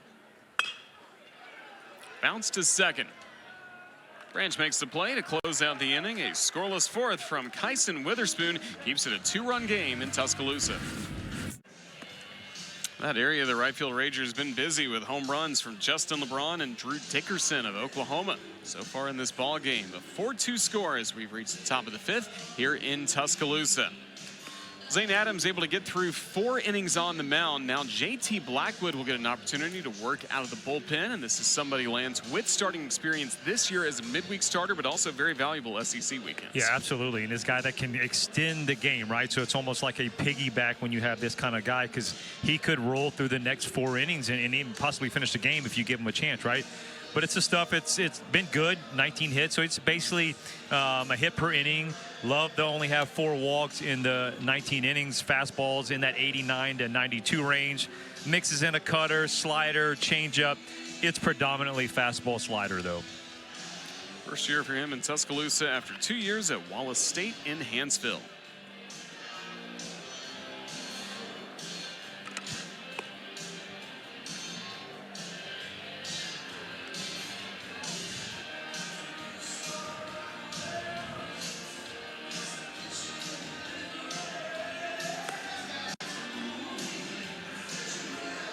You like the change that's been made? Pitchers now have unlimited pitches in a short time window as opposed to only a few number of pitches to get ready for each individual inning. Yeah, I really do, because especially situations where lineups have big innings, like seeing 5-6 run innings, and you're like, man, that's a long time, and I only got 5. You know, it might be a 20-minute inning where you're sitting down, right? You see guys throw on the side, but it's not the same. You get on the mound. But so I used to always tell the catcher, hey, get out there as fast as you can, or the bullpen catcher, and I try to sweet talk the umpire, give me a couple more pitches, you know, maybe get 8 instead of those 5. But so that's a situation where you could do that. Get out there as quickly as you can and sneak in some more pitches, especially also, too, when you don't have a good feel with one of them. Maybe you need to throw that pitch a little bit more often.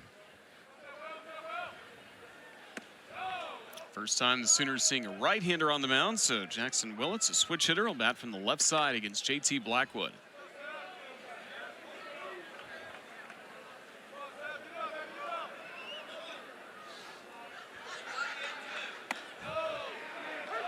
Fastball 93 for a strike to Willits. Strikeout. And had a fly out deep down the right field line. A great catch made by Bryce Fowler right up against the sidewall. Ended his at bat early.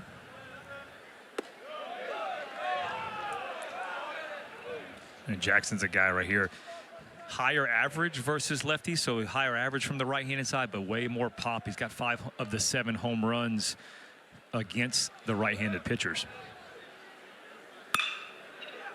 Lines it to center. Bonamolo tracks it down.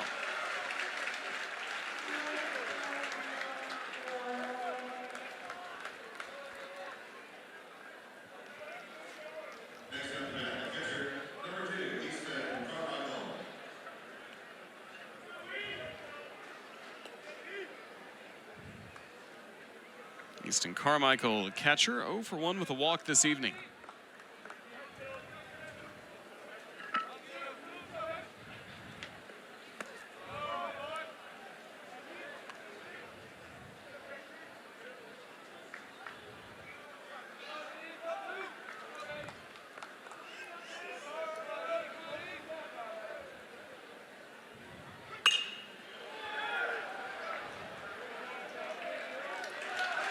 Two gone.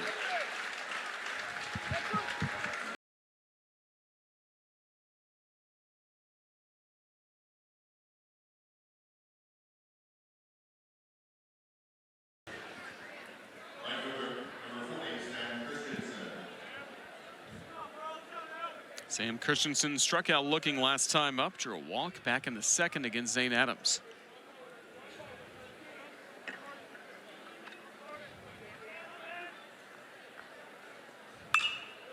First pitch swinging. No deep at bats for the Sooners this inning. 1-2-3 goes Oklahoma against JT Blackwood.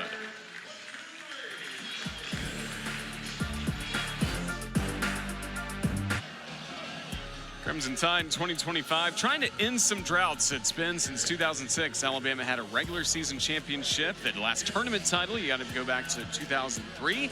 Then the last time to go to the College World Series all the way back in 1999 when there was a youngster named Lance Cormier pitching for the Crimson Tide. Yeah, that's a long time ago, boy. That's the heyday back Alabama. Well, you had a 96, 97, 99, 3 out of the 4 years right there, and even 98 was like an inch away. You hear people talk about G.W. Keller smoking a line drive, getting snagged, would have cleared the bases to go for 4 straight years. But no, that was a fun time. And what Coach Wells, Jim Wells, had SEC tournament Hoover was like, that was the backyard. He'd go there and win ball games after ball games and bring home titles. Alabama will face a new pitcher for the Oklahoma Sooners in James Hitt, senior out of Magnolia, Texas. First man out of the bullpen, no wins, no losses this year. 3.27 ERA. He's got 11 strikeouts in his 11 innings of work. On top with 11 hits, and James Hitt is a guy up to 93 with the fastball, slider, curveball, changeup. Seems like everybody comes out with 5 pitches these days. He's a guy though predominantly fastballs, and so he's coming in there and just trying to establish the fastball. Usually going to be glove side, so that's away from the lefties and into the right-handed hitters.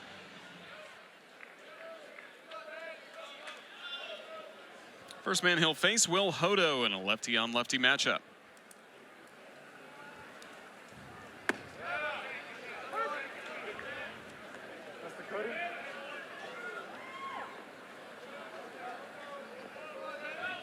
Over 2, Hodo so far tonight with a strikeout and a flyout to right field.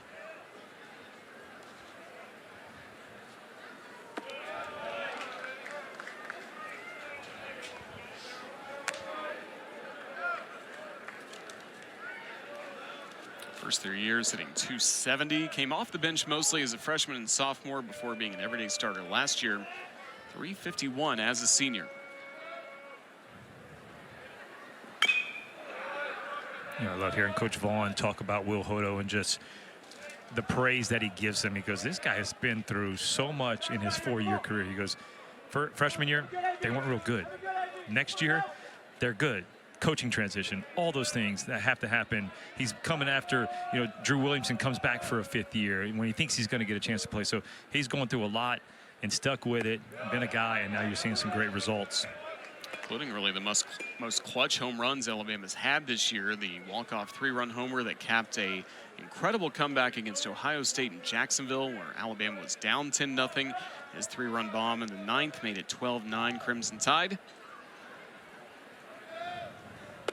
Then a grand slam.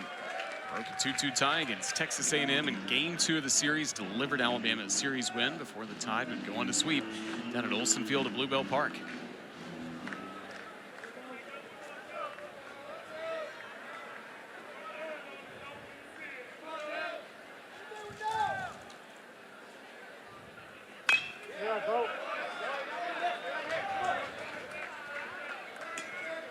Seventh pitch of the at-bat coming up to Hodo as he gets to learn the new man on the mound, James Hitt for Oklahoma. He worked on Friday and Saturday last weekend against Mississippi State with scoreless innings on the mound.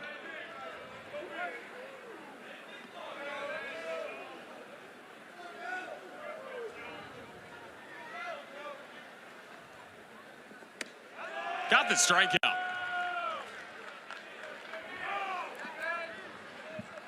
Well, Roger, if you're going to have success in this league, you got to be able to throw the breaking pitches, you know, in fastball hitting counts. So you're thinking 3-2, does a nice job of flipping that slider in there. You see Hodo looking and geared up for the fastball.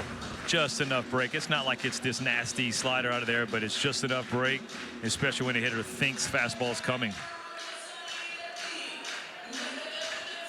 Left-handed, up to 93. You can flip a breaking ball in the strike zone. You're going to pitch a long time.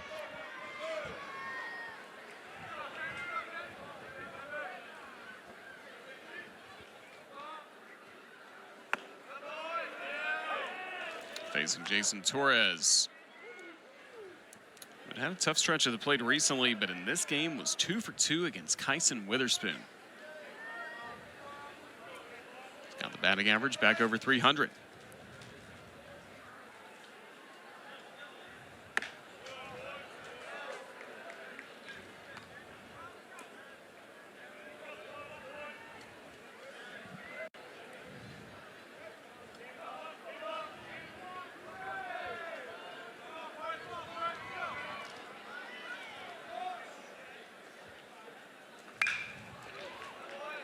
Just fell.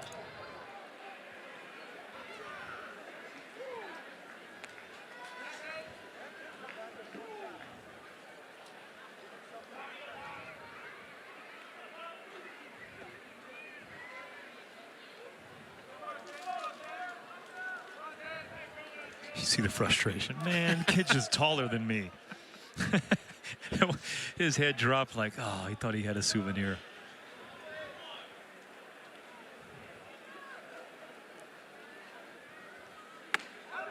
Back-to-back strikeouts for James Hitt.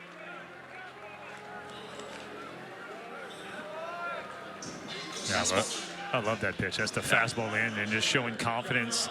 You know, that's glove side. And when you're taught how to throw the ball, right, you're thinking, hey, glove side, that's my go-to. I have to be able to make it. And it plays so well with the slider from the lefties into that right-handed hitter. 2 away for Bryce Fowler.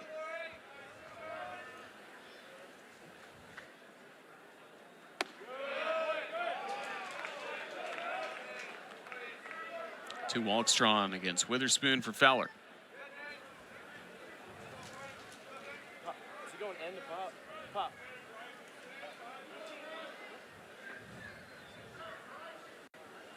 Where was he working? Middle? It was there. And also, like we talked about, Will Hodo, a long stint for him in Tuscaloosa. This is now the 3rd year for James Hitt with the Oklahoma Sooners. Prior to that time at Texas Tech.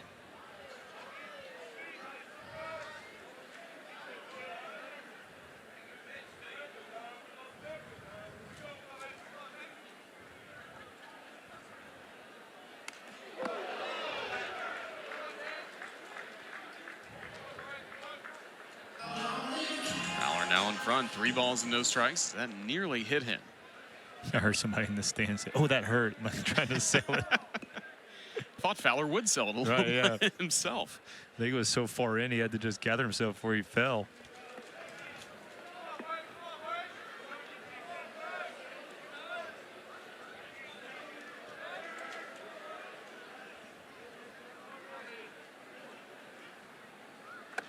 Bryce Fowler keeps getting on base. 3 walks tonight.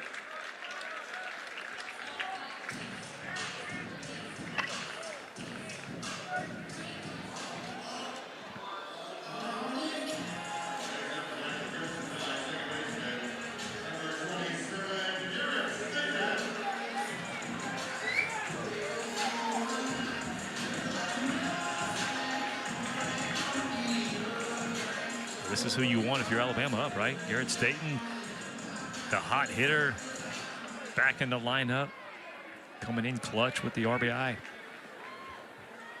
10 RBI in 5 games played for Staten.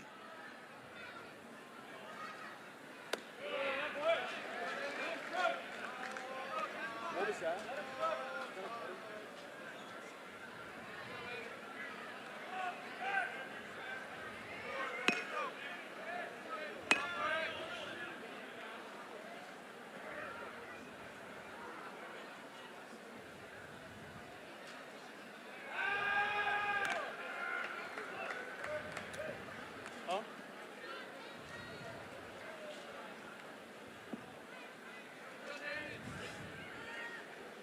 Easton Carmichael set up really early on that one, and especially when you get that left-handed pickoff move. That's easy for Garrett Staten to just peek back in, see where it's set up. Now, again, just because the catcher slides into a right-handed hitter doesn't mean fastball, because you could be fastball there or also slider. That's what you just see, but it at least tells you, hey, the ball's coming in some sort.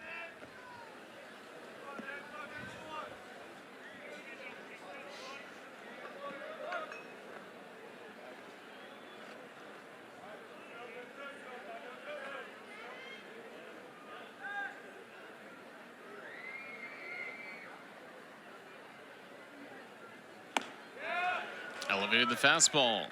1-2 on Staten. Great power hitter in his career. 32 career homers playing for the Sanford Bulldogs. Did some damage before against Alabama. Crimson Tide got to see him essentially twice a year throughout his 4 years playing in Homewood.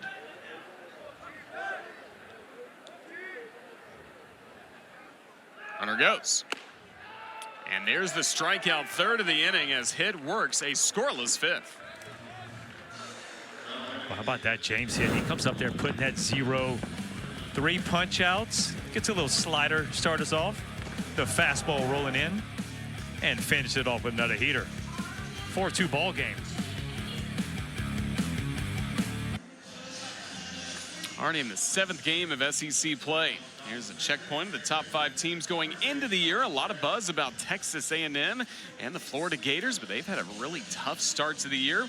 Really no surprise, Texas finds its way into the top 5 as we play right now. Jim Schlossnagle, track record of success, even with A&M a year before. Yeah, I mean, that's the difference, right? Texas A&M, Jim Schlossnagle was there, he leaves, and all of a sudden now Texas jumps in. No, they just struggled with the bats early, but yeah, to me that's been the biggest story because I had them last year in the Super Regional.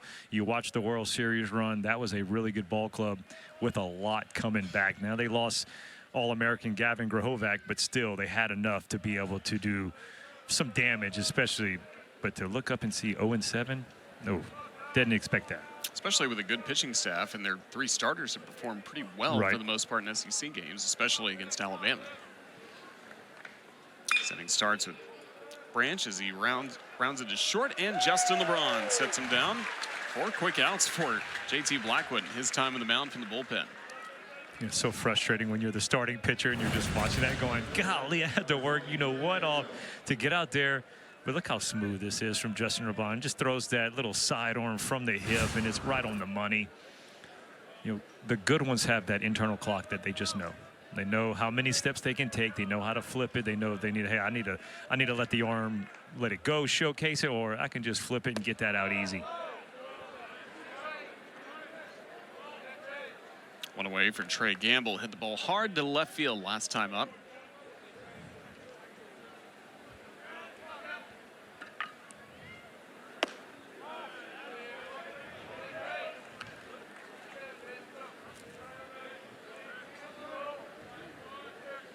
Two teams battling here, getting off to good starts. Alabama 4-2, Oklahoma 4-2 through the first 2 weekends. No surprise, tight ball game on Friday night. Now both starters out of the ball game as we're in the middle innings. You know, Roger, little history. 2001, the Auburn Tigers started off 0-9 in conference. They finished 15-15, so they went on a 15-6 run. Ended up tied for 8th. That was back when only 8 teams made the conference tournament. make the conference tournament, you pretty much made the regionals. They do that, they get to go. And that's something where, like, you have to be able to hang your hat on something if you're Florida and A&M sitting there going, like, what do we need to do, right? Well, you just keep playing the game, and sooner or later you'll get rewarded for it. First strikeout for JT Blackwood. 2 gone in the 6th inning. Even recently, Ole Miss, preseason number 5, really tough play. Maybe got the final bid to the NCAA tournament just ahead of Alabama. They went on to win the College World Series. Tennessee looked like a mess in 2023. Had to go on the road for both regionals and super regionals. They still made it to Omaha.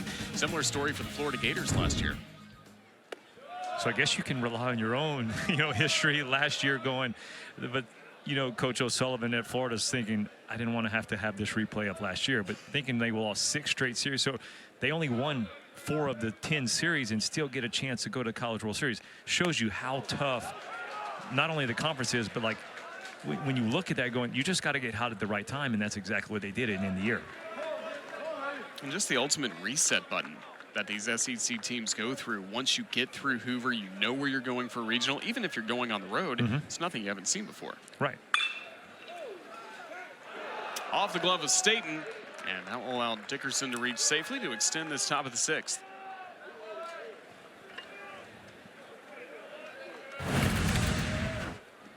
Oh, Roger, if he has this back, see, he could have got in front of it. He tries to just play it off the backhand, and they're going to talk to him about, hey, if you just take one more step, you feel that ball right in front of you, you can get your momentum going toward first base.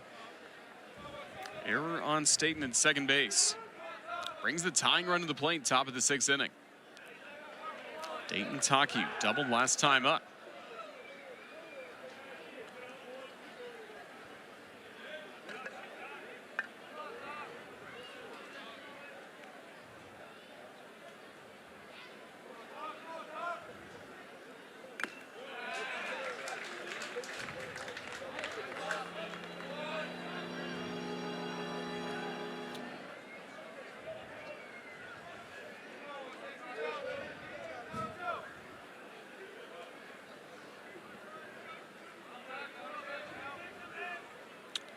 Strikes compared to 7 balls for Blackwood. Pitching to contact, and now getting out in front, 0-2 against Taki. Just doing a good job of mixing his pitches, but he's out of the middle part of the plate, and that's why you're seeing weak contact and getting early outs.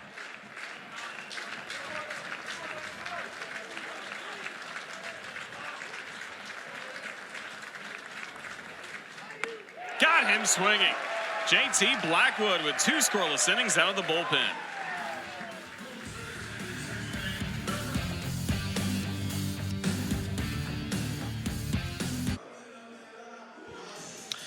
Opening day in Major League Baseball. Really, everything got going yesterday. Several other teams had their opener today. John Gray, Jake Irvin, Stephen Okert, all in the big leagues from Oklahoma.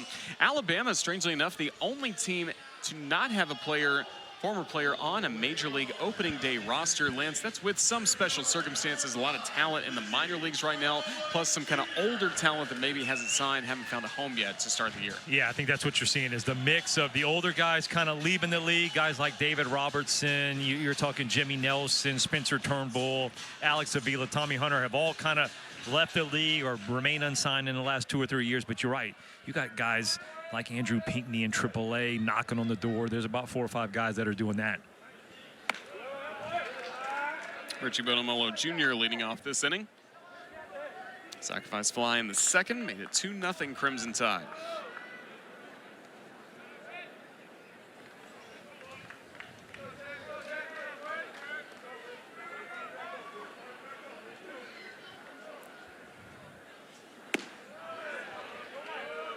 Three strikeouts last inning for a hit. All around a 4-pitch walk to Bryce Fowler.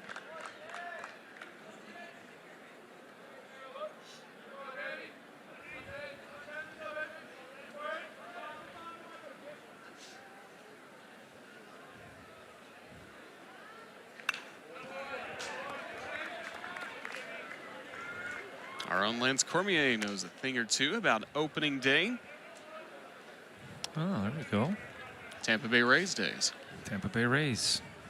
Opening day is such a special time. I mean, again, everybody has the hopes and dreams of going to the World Series, and no matter if you're the worst team in the league, you know, guys like the White Sox, right? I think I saw they were over 500 for the first time since March of 2023 because they won their first game, and that's something that, you know, heck, everybody starts off, you know, in the same spot, right? And always huge crowds on opening day, just the energy, the national excitement. anthem when you get called out there before. I mean, that has to be one of the more special experiences you had. Yeah, one of the coolest, but it was the weirdest with LA.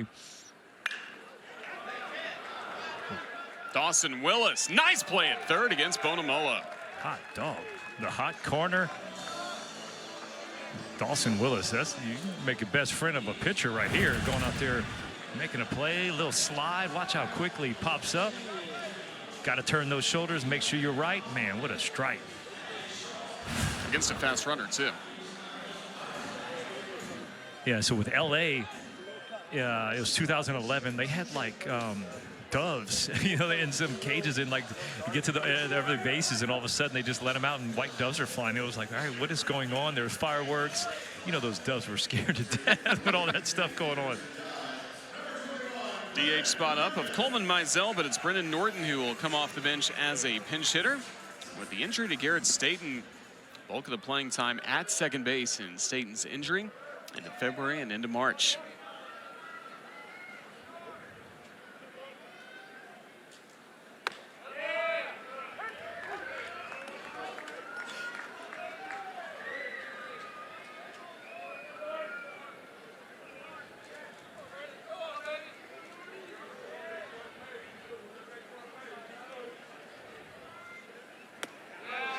Coleman Mizell had been 0 for 3 with 3 strikeouts. So the Crimson Tide now with Staten healthy can do more things like this. Bring in somebody like Brennan Norton off the bench. A little more creative with the matchups. Norton strikes out, 2 gone. I mean, even though situation where Norton does strike out, Mizell already is a situation with the 3 punch outs and now a tough lefty. So it's the smart play, it's the analytical play. Obviously it doesn't work out in Alabama's favor, but that's the right call, especially the young hitter Mizell. You don't want to basically plug a chance to get that over 4 punch outs. You see, speaking of open day, you see Jackson Trio for the Brewers, 0 for 5 strikeouts. Not a great way to start the season off. Ronnie, get on.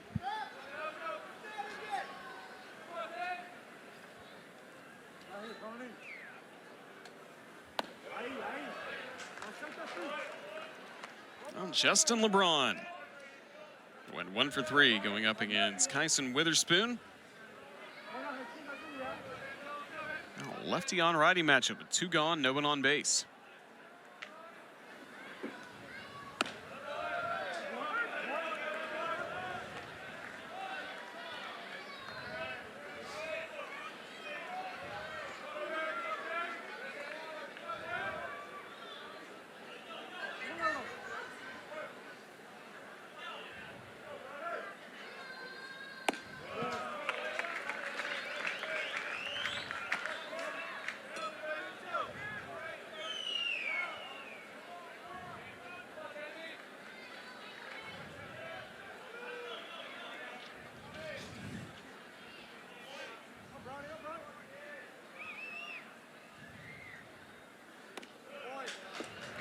Missed all the way to the backstop. Now a 3-ball, 1-strike count for LeBron. What a jump as a outstanding freshman. Again, his numbers could not have been much better a year ago, but he's taking it to another level this year as a sophomore.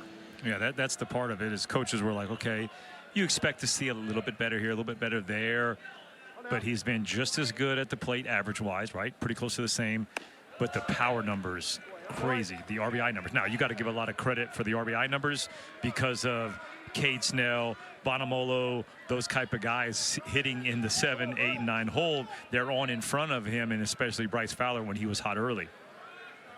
But he's also a guy getting it done, because there's a lot of guys that have runners on base that don't get the big hit when they need to.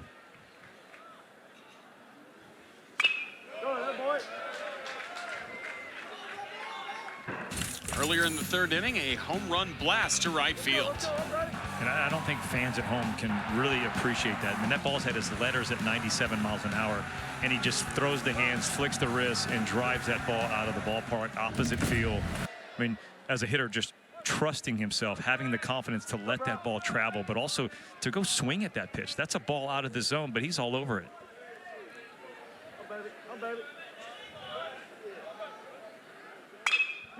Rips this down the left field line. 4 extra bases. Justin LeBron, 2-out double.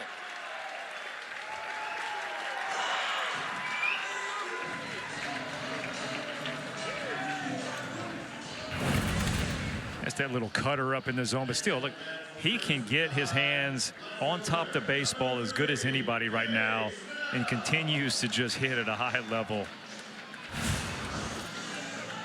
Just so much of it from his hands and wrists, just how strong they are. Right, and he just being able to flick. I mean, you saw it on the home run to right field. It's just like, hey, trust it, and then he just flicks the wrist and the bat gets there, the barrel gets to the ball. But I mean, to go out there and swing at that pitch, it's almost like he literally looks like he's playing like he knows what's coming and he knows where the pitch is going to be. And that's tough as a pitcher when you have a hitter feeling that good. Alabama trying to build on a 2-run lead, bottom of the 6th inning. Third hitter in the order, Cade Snell. Doubled back in the first to walk last time up.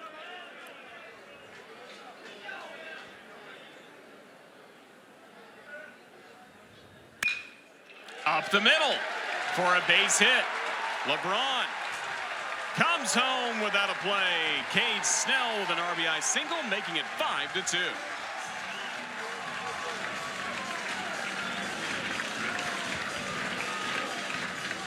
How about that, Roger? A little 2-out magic. Justin LeBron with the double with 2 outs gets into scoring position, and Cade Snell just does enough. A little seeing eye single up the middle. How about that, the senior moving up in the lineup, rewarding Coach Vaughn for that decision. 430 on the year for Cade Snell. After a bit of a slow start, too, first couple weekends of the year. What did he say in our call with him? Just wants to do something with lawnmowers and hit baseballs, right? Sell lawnmowers Sell lawnmowers eventually. and hit baseballs. In Wicksburg, Alabama. Again, his listed hometown is Dothan. He was so quick to correct us a week ago after his walk-off homer. No, I'm from Wicksburg. It's got the whole town fired up. I think even folks in Dothan, too. Right, Dothan will claim him. Now Will Plattner.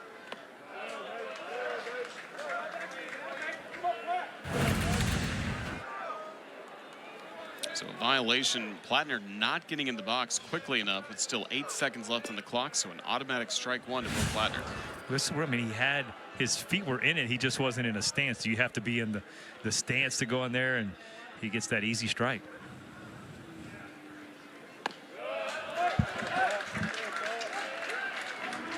Two pitches outside the strike zone since then from hits.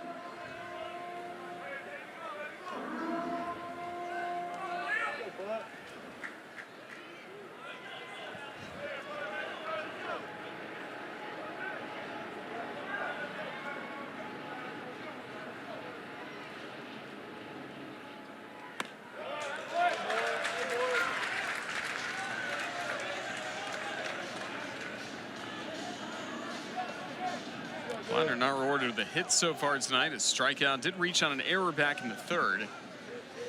Hard hit ground out to second base last time up. Batting cleanup tonight for the Crimson Tide.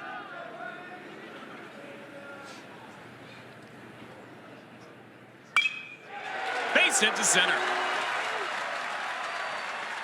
Cade Snell on his way to third.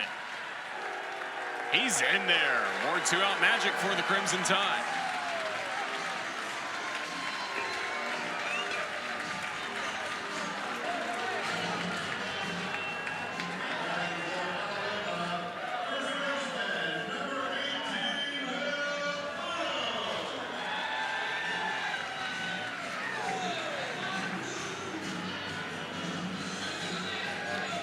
Great opportunity for Will Hodo with men on the corners and 2 gone.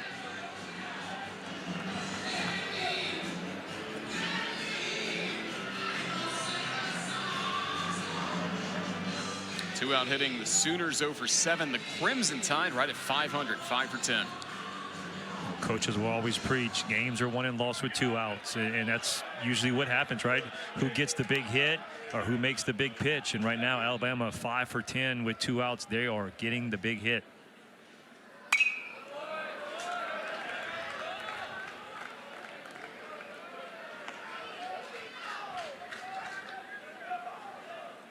Will Hodo this season the .333 hitter with 2 outs.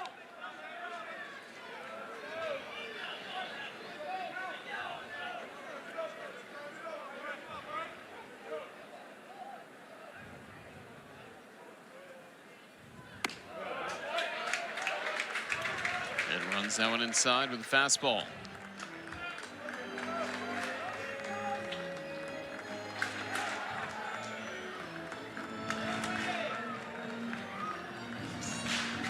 Jason Bowden's been warming up in the bullpen for OU. His hit has run into a little bit of problems here with 2 outs, giving up a double and back-to-back singles. Coach Johnson coming out again, not necessarily a change here, but always handles the visits. 3 strikeouts in the last inning and 1 against Brendan Norton earlier in this inning.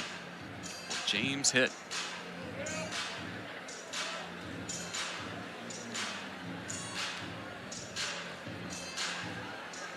What focus from hit right in the eye of Skip Johnson. I mean, that's respect, right? And that's, again, I mentioned Coach Johnson. He literally preaches that. It's all about respecting the game, respecting your team, you know, respecting your staff. And he's going out there a lot of times. Yeah, you'll see young guys now, they'll just look away and not really focusing. I'm not saying they're not listening, but the locked in mentality right there that they have for Coach Johnson, boy, they believe in him. Clayton Kershaw got to work in high school, really helped take his game to a whole new level. Changed his delivery to over the top. That's why the Dodgers were eager to pick him up early in the draft, and he's been a Dodger ever since. Oh, what a career for that guy. Still working his way back. Still hopes to be back in June coming up this year for LA. One of your former teammates. Yeah, I mean, you know, talk about just the epitome of a guy that works hard, professional, does everything the right way. And that's what Coach Johnson talked about. He goes, you got to show these guys you care before they care how much you know. And so he did that with Clayton Kershaw, fixed him up, and man, that man has been unbelievable. First ballot Hall of Famer. The moment he says, I think I'm done, right? But right now he's still going out there and continuing to compete and putting up numbers that most pitchers wish they could do this late in his career. 3-1 on Hodo. A walk would load the bases.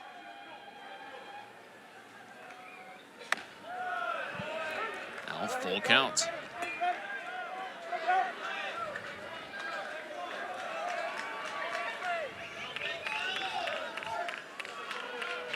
Such a critical spot in this game. Alabama already up 3, but a 3-run lead going to the 7th versus 4 5-run lead looks a lot different.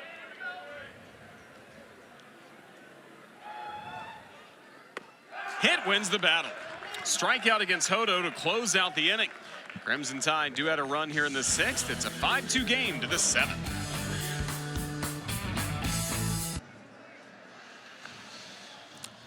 Alabama leads Oklahoma. We've reached the top of the 7th on this Friday night. Strong pitching matchup. Both starting pitchers really labored at times throughout this start. Casey Witherspoon for Oklahoma, Zane Adams for Alabama. And other than that, we've seen some timely home runs for both Alabama and Oklahoma. Yeah, you think you're going to get the pitching matchup, then the offense shows up. Sometimes you think you're going to get the offensive matchup and the pitching dominates. Got a little bit of both. And, you know, the pitching out of the bullpen has been good. So you got to give a lot of credit to both lineups early on. Got the pitcher out of the game, got that starter getting in the bullpen early. Dawson Willis with the 2nd hit of the game. A leadoff single starts the 7th.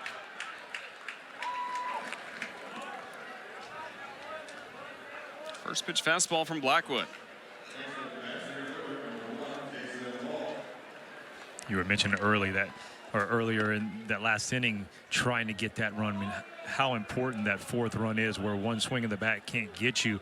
You expect a team like Oklahoma, I mean, you're a top 10 ball club, you're going to make a couple runs a game, and this is obviously a situation you get the 9-hole hitter up. Staten tried to apply the tag. But he didn't. Both men will be safe for Oklahoma.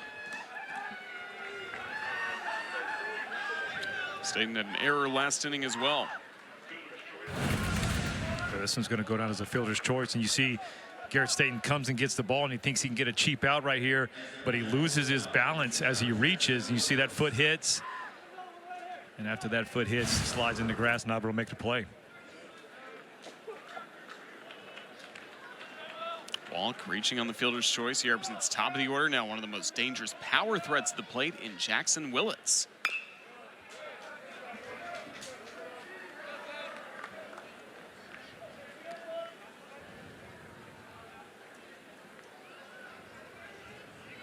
On stretch recently, homering in 3 of his last 7 games for the Sooners. Top of the order's been quiet tonight for Oklahoma.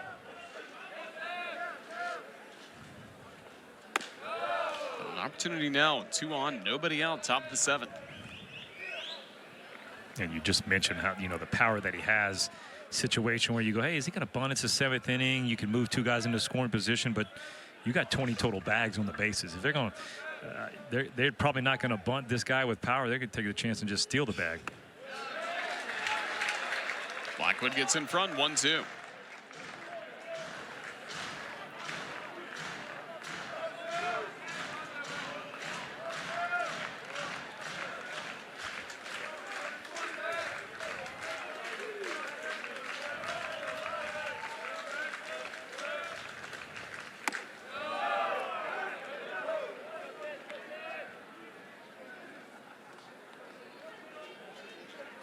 .268 hitter with 10 homers last year as a freshman, already up to 7 so far this year.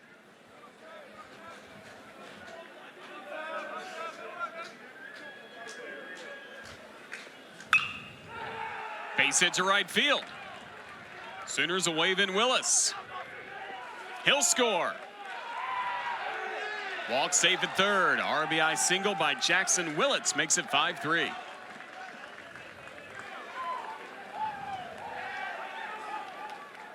It'd be tough to keep a guy like Jackson Willett down all night long. This little slider, ball doesn't break enough, get into there.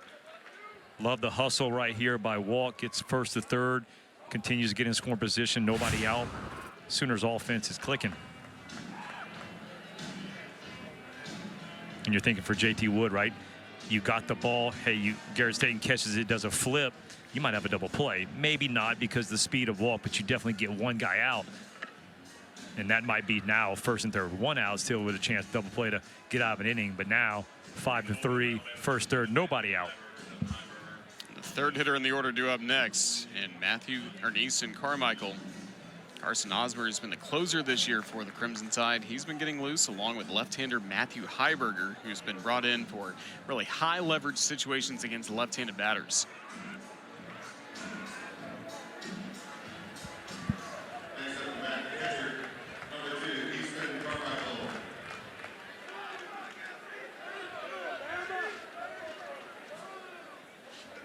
Blackwood stays in to face Carmichael.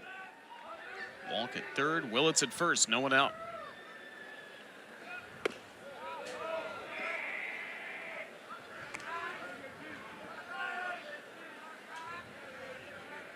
Leads Oklahoma with 26 runs driven in this year.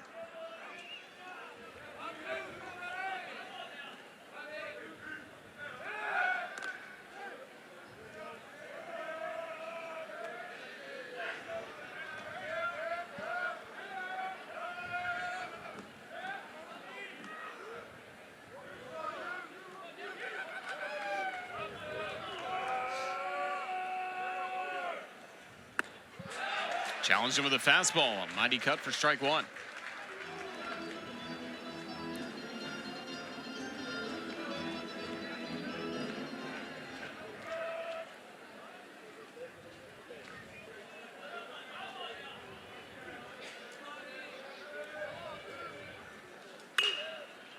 Chopped to short. LeBron to Staten for the double play. A run will score to make it a 1-run contest, but now there are 2 gone. Yeah, I think if you're Oklahoma, you're okay with that. I know you don't want to get into double play, but you're chipping away. You get that run right here. especially knowing what could have happened if they make that other play. So I think you're okay with getting that double play, but also getting that run, making a one-run ball game.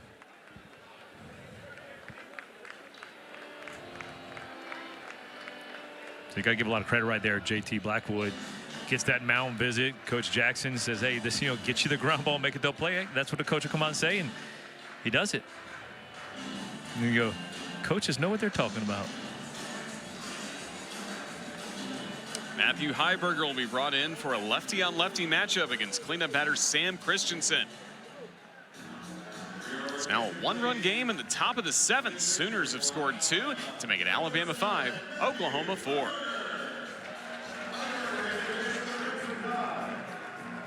Multi-hit games this season, including 7 in a row. 2 gone, top of the 7th. Already 2 runs have scored for Oklahoma in this inning. So Matthew Heiberger called on to really shut down lefty batting Sam Christensen. Lefty that I mentioned has been in a lot of high leverage situations, also can give length out of the bullpen, work multiple innings. Yeah, he really is. And I think he's in here just to see Carmichael and Gamble. But it's the guy, I mean, it's up to 93, maybe even 94. When it comes to lefties, though, it's fastball 86% of the time. And he just starts him off with a 92-mile-an-hour heater. Christensen 0 for 2 of the walk in this game. There's a little funk back there. He closes his body off a little bit. Tough to pick up, especially when you're the left-handed hitter.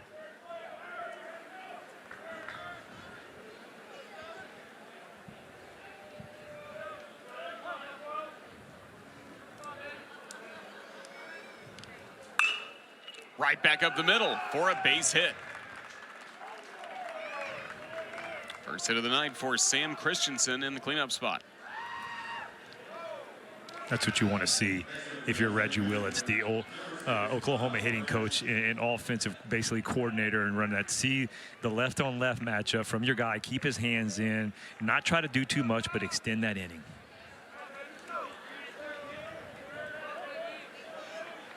JT Blackwood. 2 scoreless innings, 5th and 6th, before running into some tough luck here in the 7th.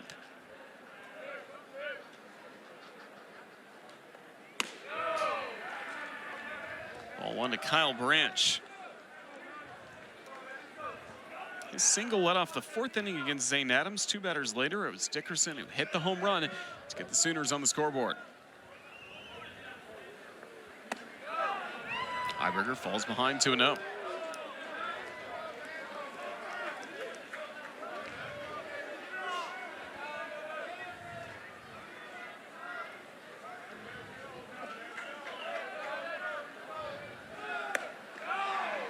Widener gives a look to first base after Christensen bluffed over at first.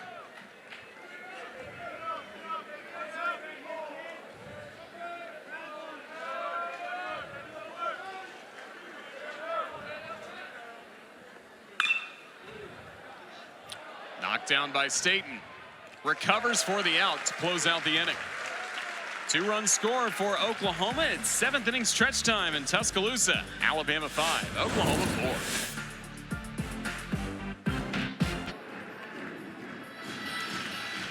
Two runs in the top of the 7th, making it a 1-run contest on this Friday night in the SEC.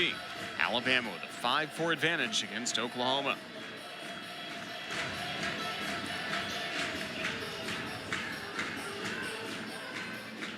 Sooners back to the bullpen. Second man out of the bullpen is right-hander Jason Bowden.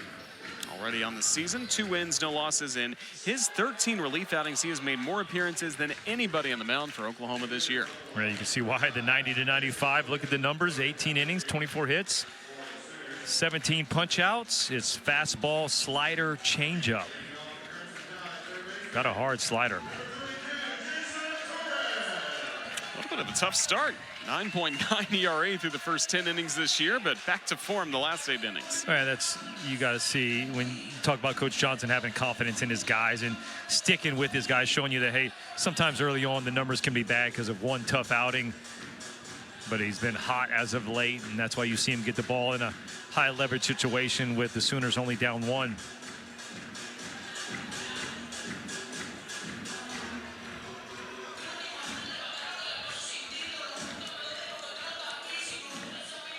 First man he'll face, Jason Torres.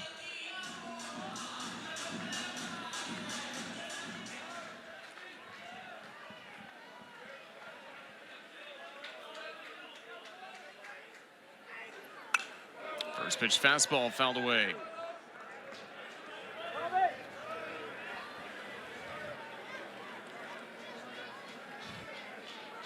Edson, his first 2 at-bats, did strike out last time up.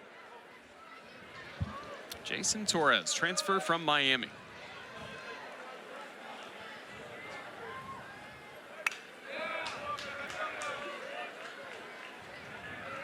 Excellent fastball velocity from Bowden. I was gonna say, little doubt what he wants to go to, right? 95, 96 right out of the chute.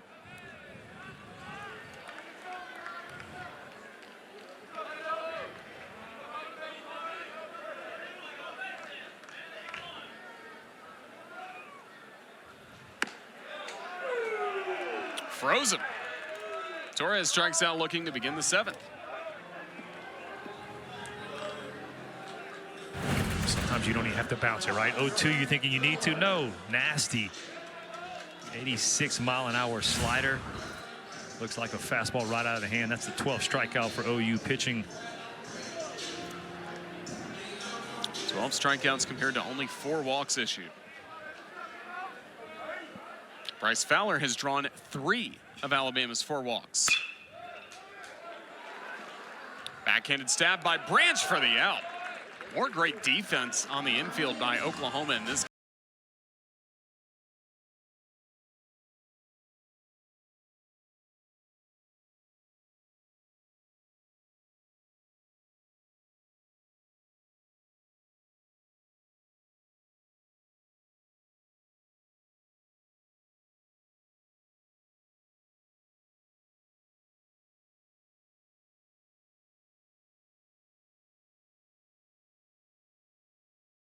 Crimson Tide in the 7th.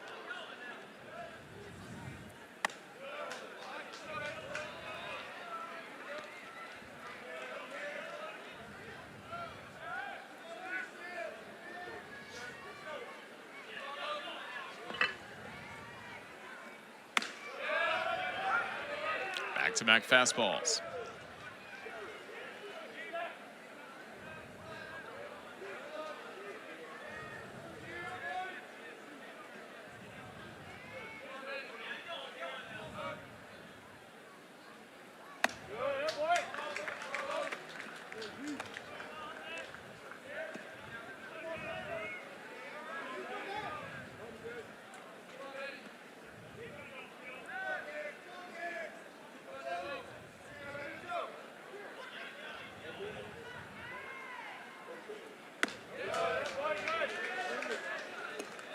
Balls and a strike to Staten. The best thing for Alabama to be for him to reach base. The last thing you want if you're Crimson Tide. A quick 1-2-3 inning, get the Sooners back to the plate with some momentum.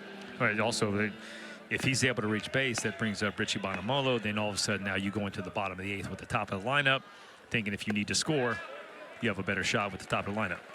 But it's going to be tough to get on base with 95-mile-an-hour running in on your hands right there on 3-1 pitch. Sometimes you just sit back and go, man, how are these guys that nasty with the ball running that far, being that hard? Payoff pitch. Fastball line foul. Caught a piece of Anthony Papio, third base coach for the Tide. Looks to be all right. Tip the cap from Pap. Oh, he waved off the trainer quick, too. Don't even think about coming out here. Oof. You can't bat. He tries to get out of the way. You're just frozen and you don't move.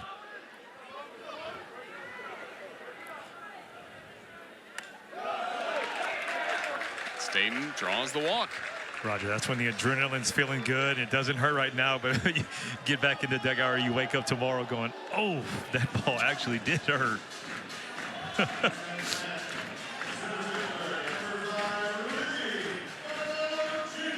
He's joined in the stash party.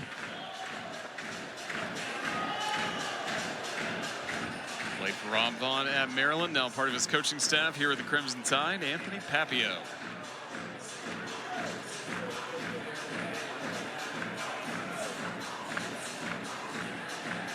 This is Staten extends the inning. Brings up Richie Bonamolo Jr. Sacrifice fly for him back in the second.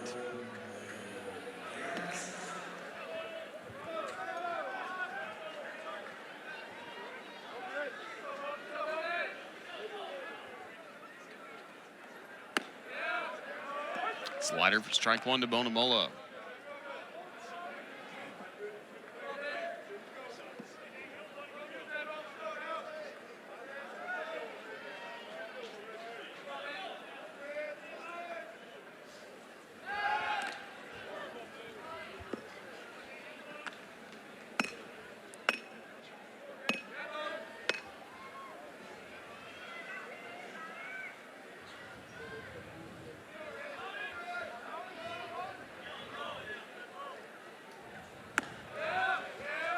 Fastball, 96, making it 0-2 on Bonamolo.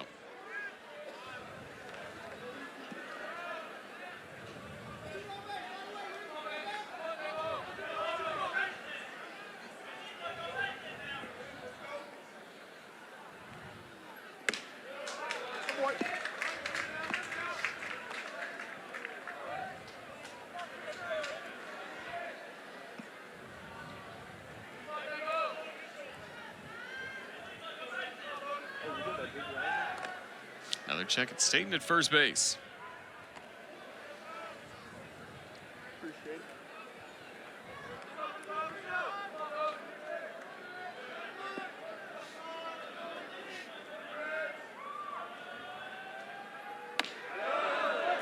Nearly hit Bonamolo.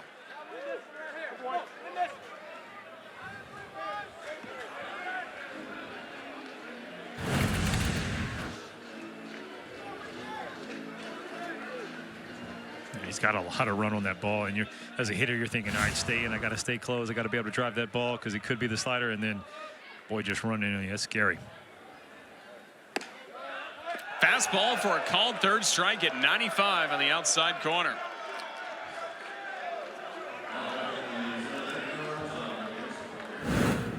You talk about hitting tough, right? You got one that runs in right at your face, and then the pitcher goes out there and just absolutely pains right there.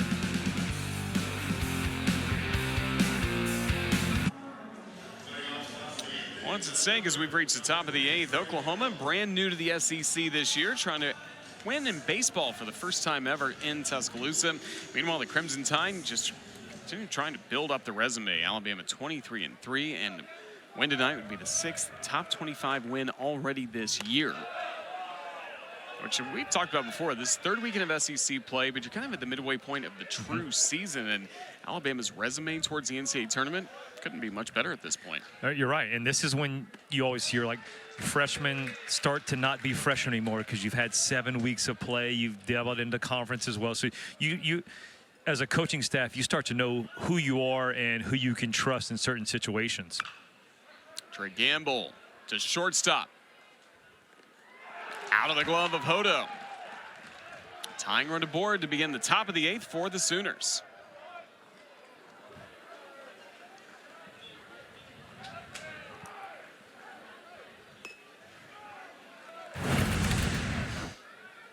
I thought LeBron did a nice job of getting around that ball, but he just didn't get enough on the throw and spikes it. Will Hodo does a nice job of trying to get to it, but it's a little bit longer hop. Would have been a tough one to pick up. Infield single for Gamble. Coach Jackson out to speak with Heiberger as bullpen activities continued for the Crimson Tide.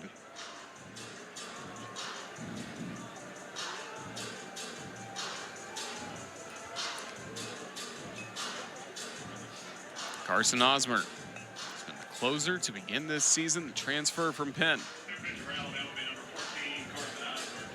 Now coming into this game with game on the line, top of the eighth inning. Tying run at first and nobody out in a one-run contest. I'll tell you more about Osmer when we return to Tuscaloosa against the Crimson Tide 5 and the Oklahoma Sooners 4.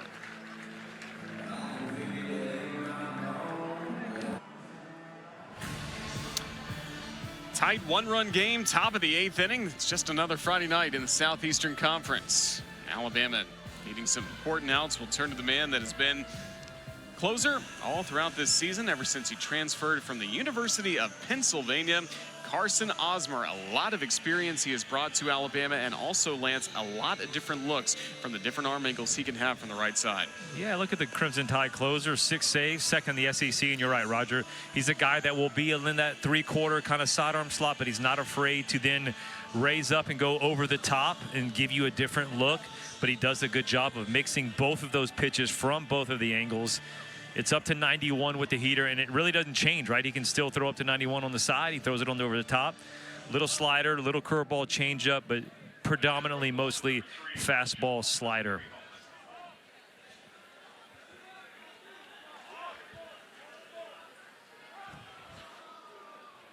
Pinch hitter to the plate for the Oklahoma Sooners, Christian Hoffman, junior out of Albuquerque, New Mexico.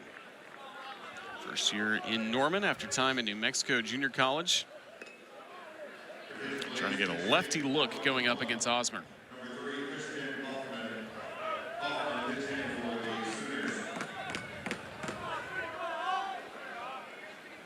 Hoffman, that .333 average, just 1 for 3.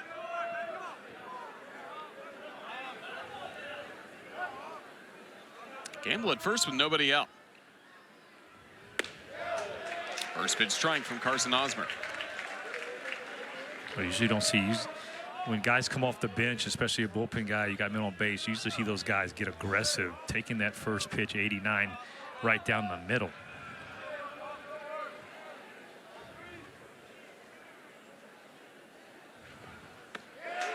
Dances in for a strike. That's what Osmer does so well. It's just that backdoor slider away from the lefties. They just give up on it, and boy, it just almost like he pushes a button. That thing just takes a left turn right into the heart of the plate.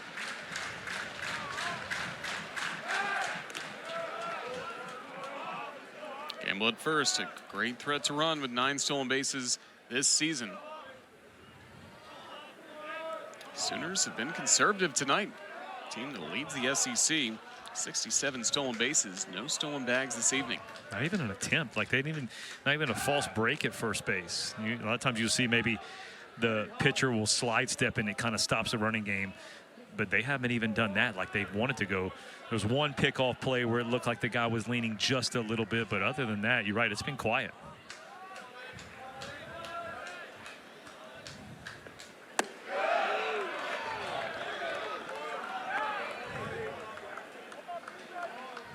Best in the league, 9 more than Kentucky, 33 more stolen bases for the Sooners as a team than Alabama this year, and this has been an Alabama team that's run a lot more than in the past.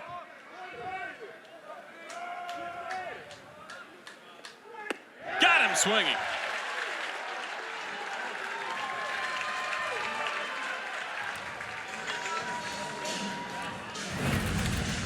Right there, Hoffman's walking to the box. He's going, he's got them all. He's got the slider, he's got the fastball. He also has that changeup right there that looked like the heater, and I didn't see it.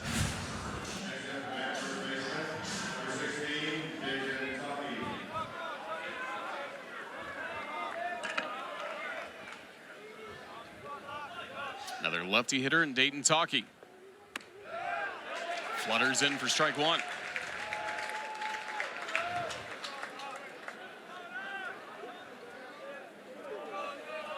Double back in the 4th inning. That was off lefty Zane Adams.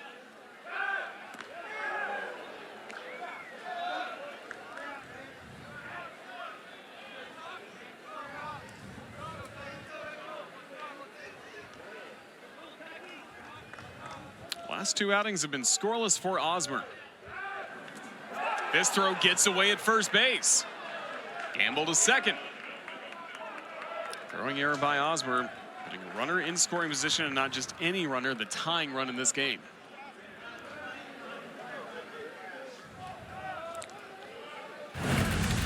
Right here, Osmer does a good job to pick before, and he tries to be a little bit quicker. The feet don't get all the way turned, and he throws a little bit across his body and hooks it.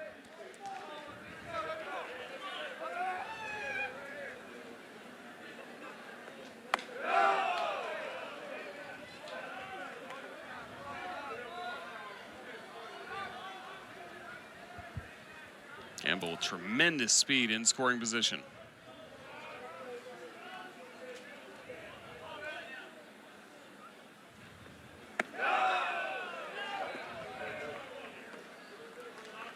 Last two outings scoreless. Prior to that, Osmer had given up runs against Texas A&M and South Alabama. A&M gave up a home run to Hayden Schott that tied game one of that series in the 8th inning at Olsen Field. Here's a high, deep drive in the air to right center. This is well back. Taki with a 2-run homer. Oklahoma's in front, 6-5.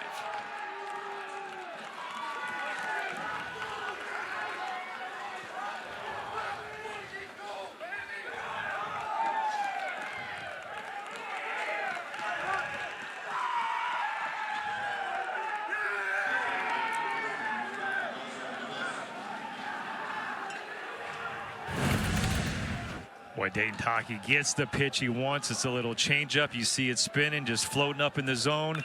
107 off the bat. The bullpen knew it. They tossed the water in the air. And we got a new ball game with the Sooners on top now, 6-5. How about the action? Couple back-to-back innings, 7th and 8th, put up a 2-spot, taking the lead.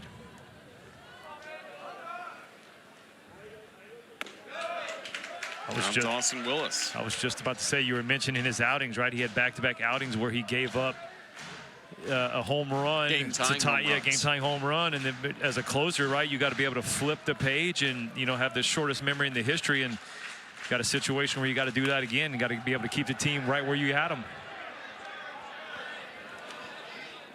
Plattner catches the pop out. 2 gone. Taki with his 4th home run of the season. That was an absolute no-doubter.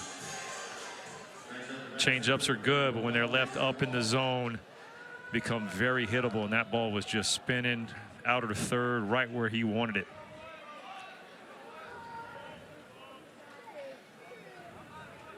Top of the order to the plate with Jason Walk. 2 gone, no one on base. First pitch fastball from Osmer.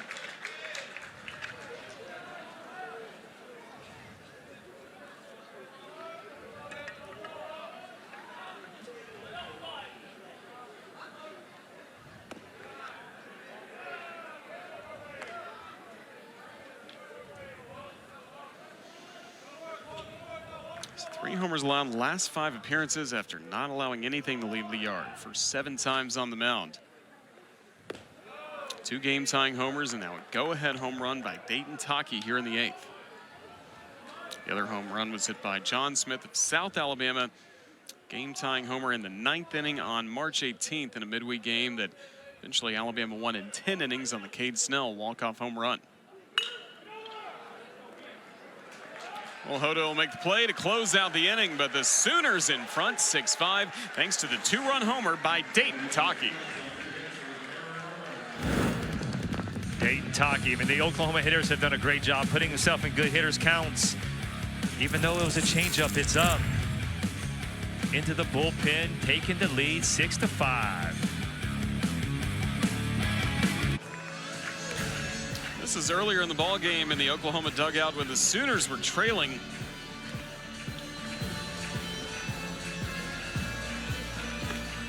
Dayton Taki has been feeling loose all throughout this ball game.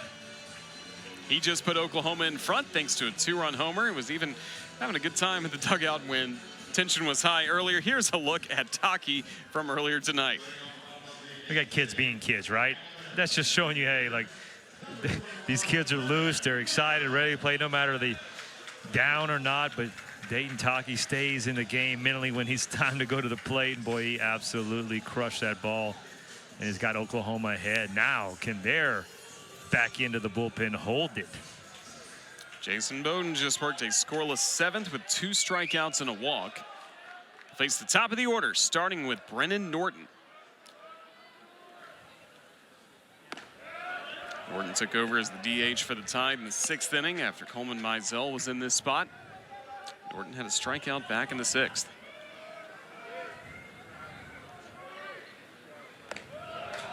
Transfer from Jacksonville State, really bet on himself to play for the Crimson Tide. Tried to convince Rob Vaughn over the phone over the summer, like, hey, I'm your guy. And if it doesn't work out, I'll just go be a regular student at Alabama.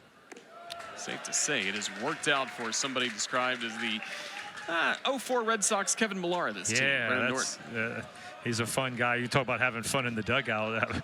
I bet you put the Alabama camera on him, you'd find some good footage to be able to put on air, or maybe not. Right now, they need him to act like Kevin Millar, getting a leadoff walk. Help set up a big inning. Like the bottom of the ninth, game 4 of the 2004 ALCS. I don't know if there's a Dave Roberts in that dugout to come in there and run and take a bag. Fastball in there, 3-2.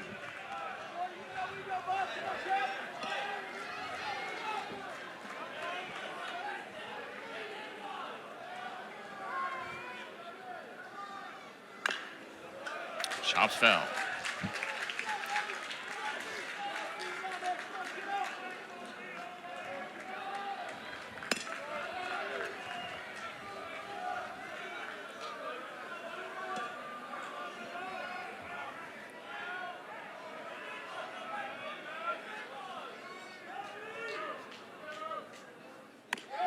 Lead off walk, Brennan Norton.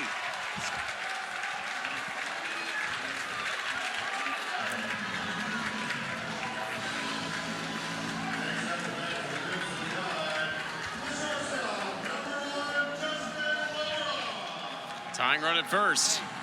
Here's the go-ahead run of the plate and someone that's homered and doubled tonight, Justin LeBron. Well, you know, he wants to make up for that play, that last inning that basically gave the opportunity for Oklahoma to take the lead. A play he knows he can make, just kind of short arm the ball, bounce it to Will Hodo. Coach Vaughn always talks about having the right guy at the right spot. Your best player has to be the best player sometimes. He has done it so often this season for the Crimson Tide. Mentioned that great comeback against Ohio State where Will Hodo had the walk-off 3-run homer. That doesn't happen unless Justin LeBron earlier in that game has a pair of 3-run homers.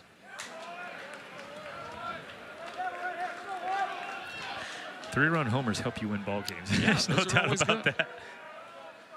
Power versus power right now. That last fastball at 95 from Bowden.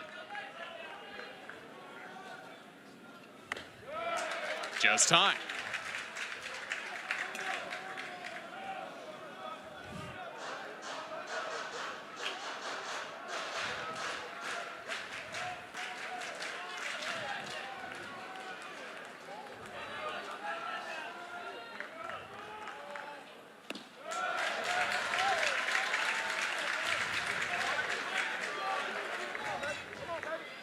How dangerous is it to challenge him with a fastball? He's trying right there. He just hooked it a little bit. 93, pulled it. I mean, you got guys that throw that hard. They believe their fastball is better than the hitter, so they always think they can get it. Right back up the middle. Base hit LeBron. Triple shy of hitting for the cycle tonight. And that's just crazy when you start to say, like, what can he do, right? He's jumped all over, fastballs up. We talked about last week with Doyle when he blew the game open with a double, and then he jumps on that heater off Witherspoon. And all of a sudden, you're like, hey, what can he do? He's sitting on a breaking ball right here and just shoots it up the middle for another knock.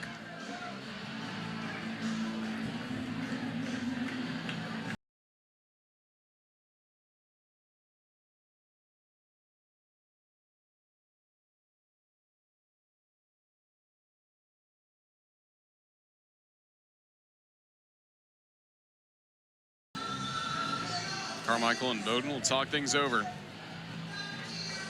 Leadoff walk followed by a single by Justin LeBron. Bullpen activity with Dylan Crooks warming up. Well, Roger, I love that leadership by Easton Carmichael. Goes out there, and you can see him giving that pump talk to Jason Bowden. He's over there pumping his fist and then gives him the pat as he walks off. Leadership like that from a catcher, you can't teach that. They just have to have it. 2 on with nobody out.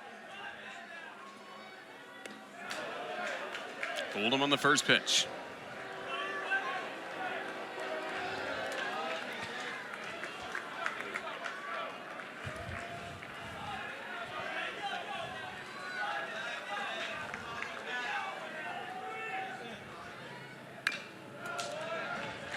Bowden in front. No balls, 2 strikes.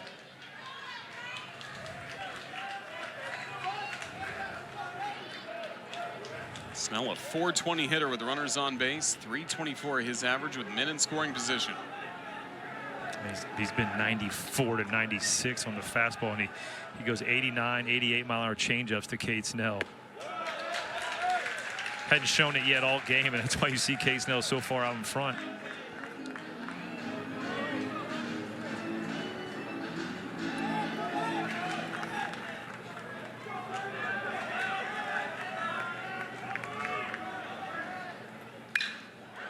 Back up the middle for Cade Snell. Here comes Brennan Norton. Alabama's tied it up on the RBI single by Snell.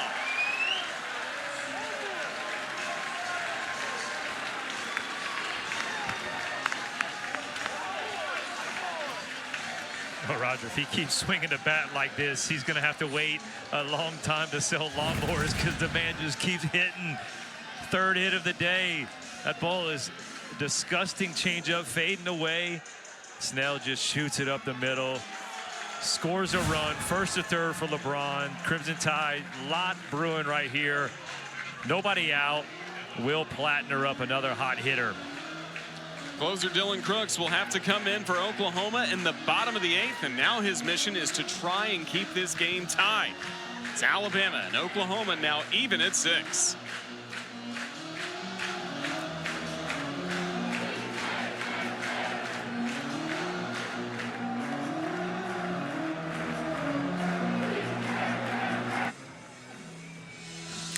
What a game. Alabama, Oklahoma tied at 6 in the bottom of the 8th inning. Crimson Tide with men on the corners and nobody out. It's been a wild last few innings so far between the Crimson Tide and the Sooners, and that's why Oklahoma has to turn to its closer and one of the best in the SEC, Dylan Crooks. 1st in the SEC, 2nd in the nation with 7 saves and 10 appearances this year. Boy, Crooks, again, it just seems to be repetitive. Fastball up to 95, 96 mile an hour, slider, changeup. Mostly fastball sliders, but he'll mix in the changes, especially the lefties, which he's got Plattner, the righty, but he's also got Hodo, the lefty, on deck. Tough situation to come in and hear it. 1st to 3rd, nobody out. I mean, now you're just trying to, hey, I mean, you think you get that ground ball, Alabama trades that run, takes the lead. They're okay with that, and then, you know, that's a best case scenario. If you're Oklahoma, maybe get a punch out, then a ground ball.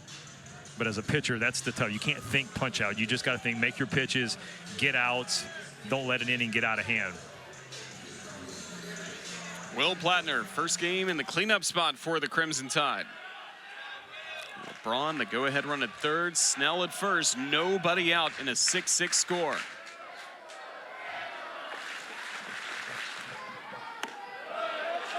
First pitch fastball for ball 1. Will Plattner taking care of the Crimson Tide, both on the field, off the field this season after last year. Understudy role, did not appear in a game for Alabama, but he stormed up the depth chart this year.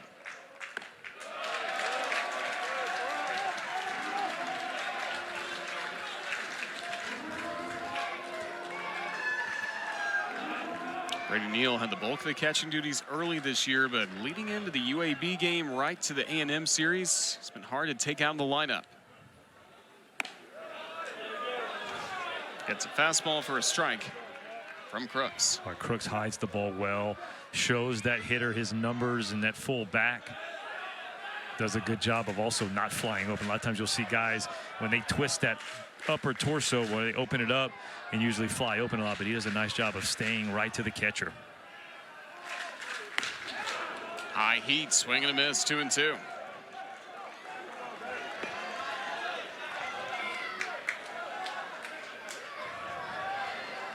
You'll see guys, when they do that, the ball hides a little bit longer, and then with the velocity at 94, tough to lay off that high heat because you pick it up late. Plattner crushes it. High, deep left center. Off the wall. Alabama takes the lead. LeBron's in. Snell to 3rd. Plattner with the RBI double makes it 7-6 Crimson Tide.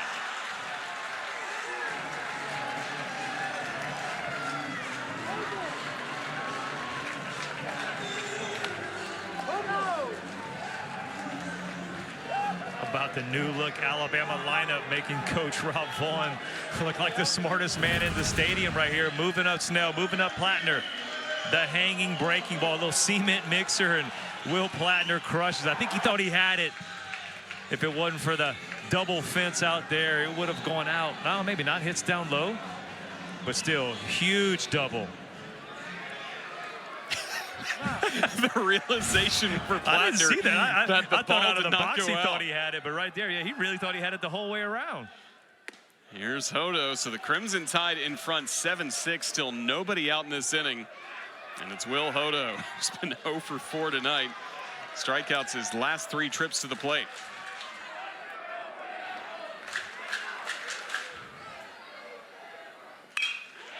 With the infield in, right to short. Willits looks back 1 runner. Now indecision for the Sooners and the Tide on the base paths between Snell and Plattner. Snell trying to win the foot race, and he's out. Double play turned by Oklahoma, keeping this a 1-run game. What a great play by Jackson Willits. Starts it. I think Will Plattner thought that ball was getting through, and that's why he took off. Base running error for Alabama. I mean, you got infield in, so you're thinking the angles are not there. Hodo hits it good. Jackson Willits does a great job of getting it. They get the out, and then once both runners are on third base, Cade Snell gets caught in the pickle, and Dawson Willis, perfect little 1 throw and finish it off with the tag.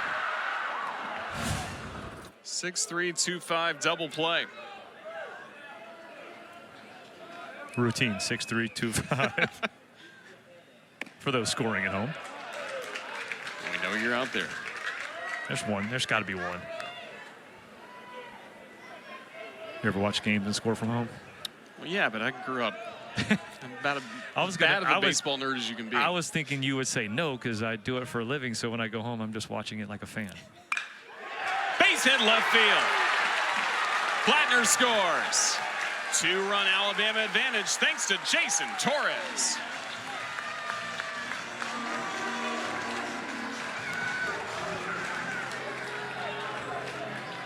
Alabama's offense says, I'll see your 2-run 8th, and I'll get a 3-run 8th to take back the lead. Now extended to a 2-run.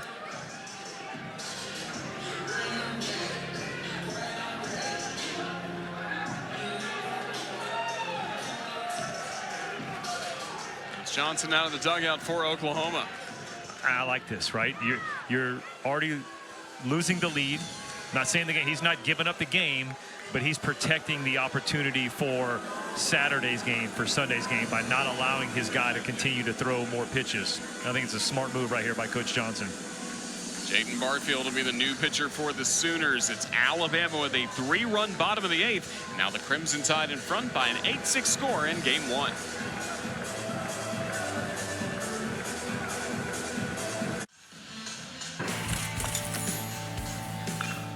What an inning we've seen.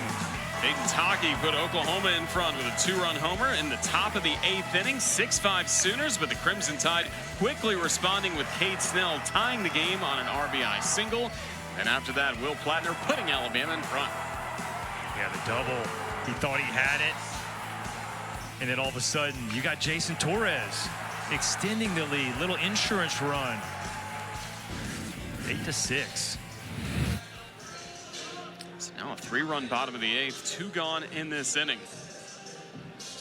Crimson Tide getting it done with 2 outs this evening. 6 for 13 at the plate, driving in 3 runs. Oklahoma, meanwhile, just 1 for 10. Yeah, that's going to be the storyline. Not getting it done on the mound. The Sooner pitching staff with 2 outs, they get to 2 outs, but Alabama making them pay. Now Jaden Barfield from Baseball Family. Uncle Jesse, cousin Josh, all in the majors. Facing Bryce Fowler. Josh was a big prospect in minor league baseball, played against him in A-ball and AA in the Cal League and Texas League.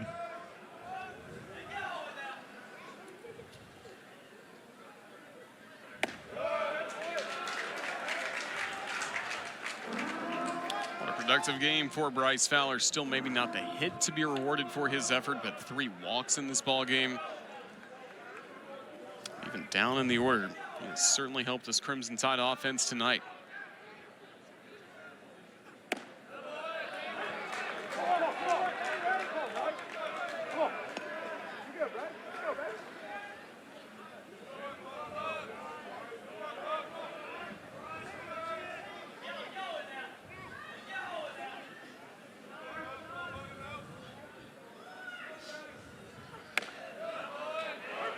Barfield gets it to 2-2. Fastball is 89 to 94 for Barfield. Like everybody else so far, seems to have the four pitch mix: curveball, slider, changeup, but it's predominantly fastball. It's over 75% fastballs from the left-hander. To second base to Branch, and that'll close out the inning. But a 3-run bottom of the 8th for Alabama. Now the Crimson Tide 3 outs away from a win.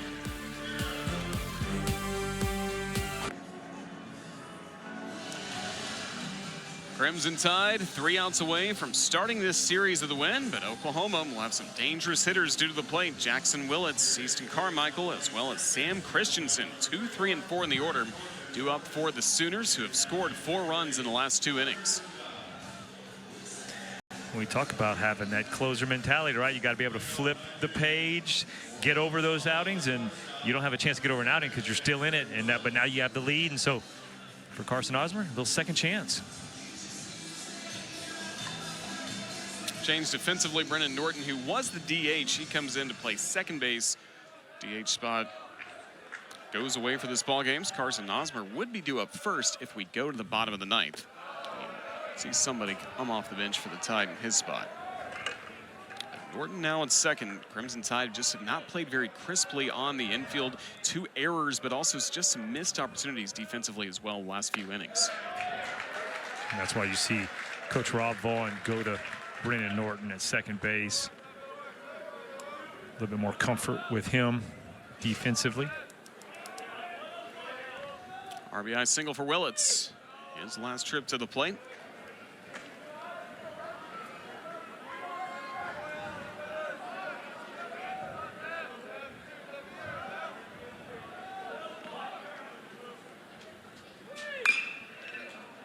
Shot down the left field line, foul.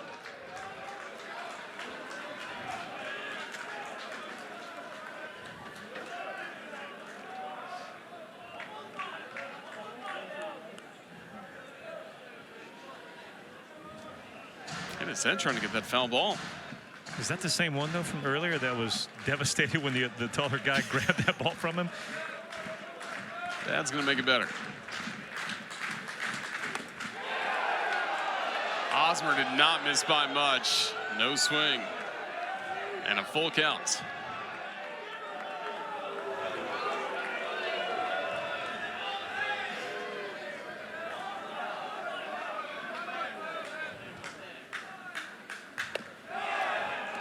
Leadoff walk starts the top of the 9th for Oklahoma.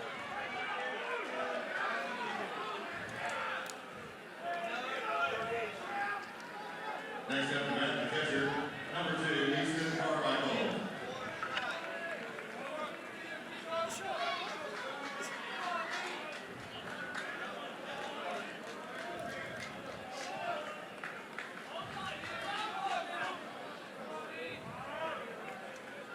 Tying run to the plate with Carmichael.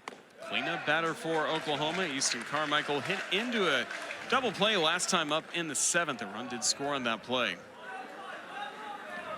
5 homers on the year and a team high 26 runs driven in.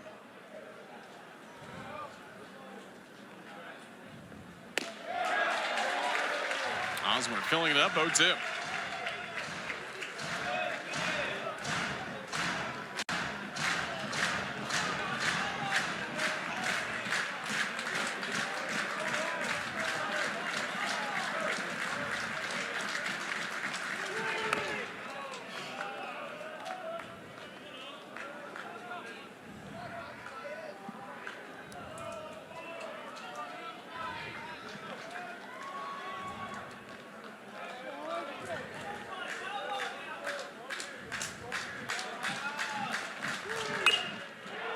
Sky high to right field.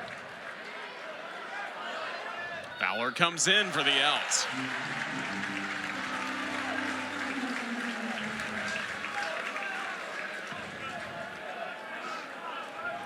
I like that play by Fowler. You see Norton, I know he's brought in for defensive replacement, but that ball went up in there, and he was like, I don't know if I really want that, but you get the outfielder coming in, a lot easier play right there.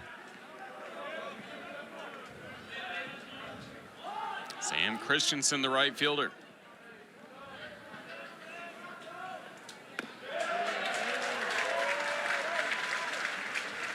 Base hit his last time up. Cleanup batter, also with a walk tonight. He's got 3 homers on the year. He's the tying run of the plate with 1 gone in the ninth.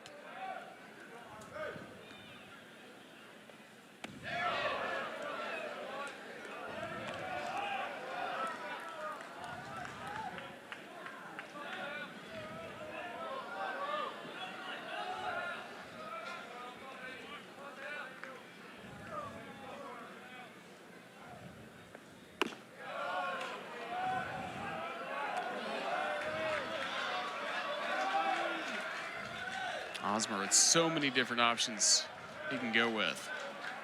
We've seen the fastball over the top. We've seen slow breaking balls below the zone as well.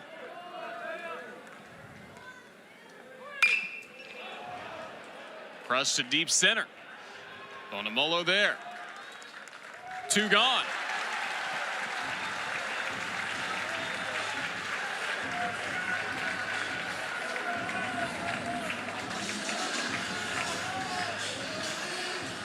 Never a good feeling when the center fielder almost turns his back and takes off to the warning track.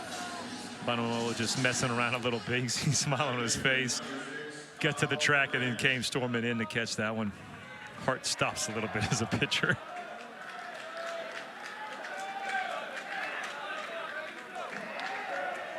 Last chance to keep the game going, Kyle Branch. Hosmer, the first pitch fastball for a strike.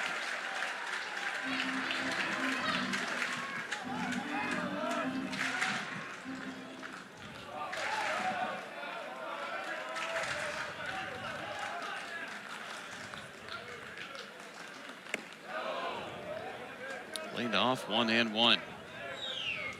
Branch singled to lead off the 4th inning for Oklahoma, eventually led to the 2-run homer by Drew Dickerson. 2-run game in the 9th.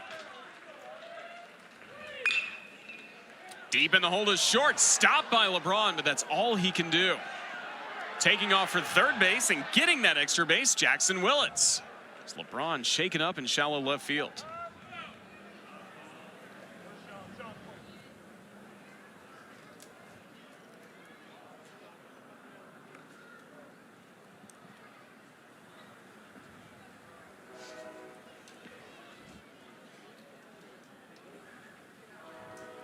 Sean Stryker, the athletic trainer, out to visit with LeBron.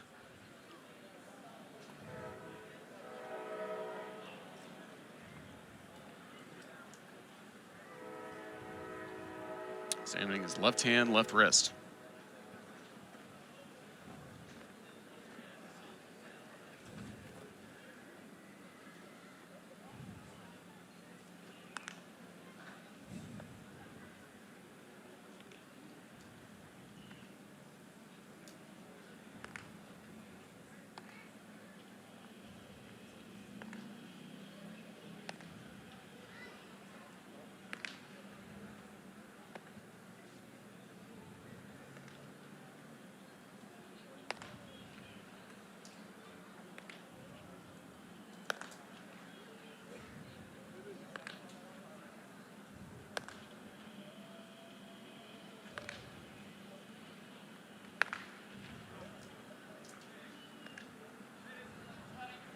Braun up to his feet.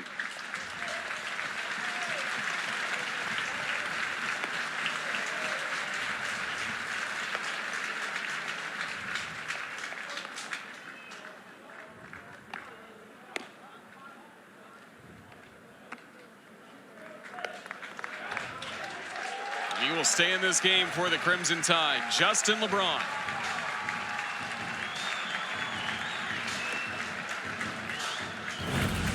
As the Alabama fans take a big sigh of relief, boy, they've gotten really quiet in here. What an effort, makes the play, but you can see he falls on that wrist, and immediately that ball pops out.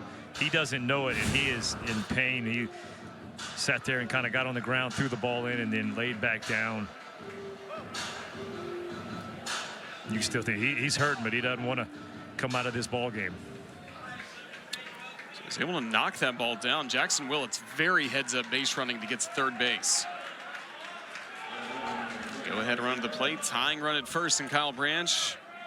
Trey Gamble at the plate.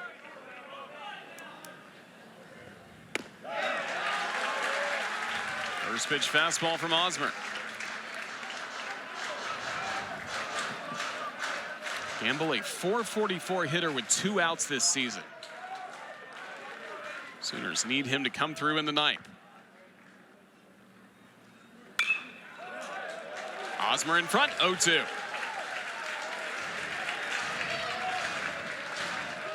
I mean, it's a typical SEC game.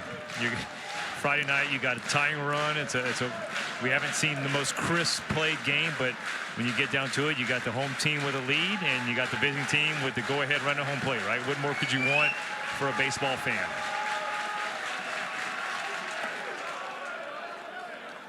Laid off the high fastball, 1-2.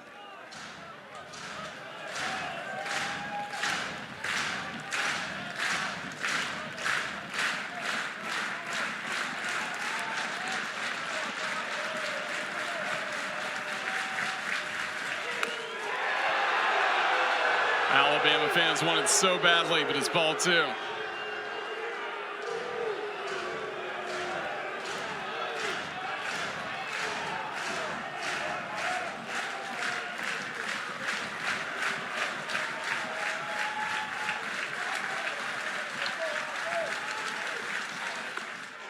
Full count.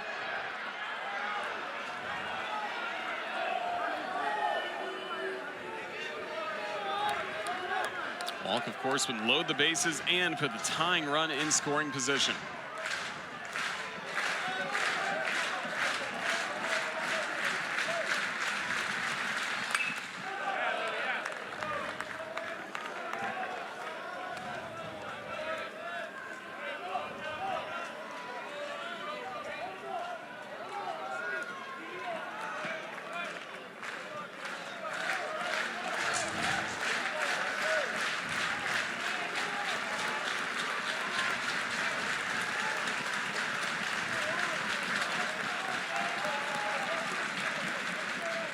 Payoff pitch. Outside, ball 4, and the bases are loaded.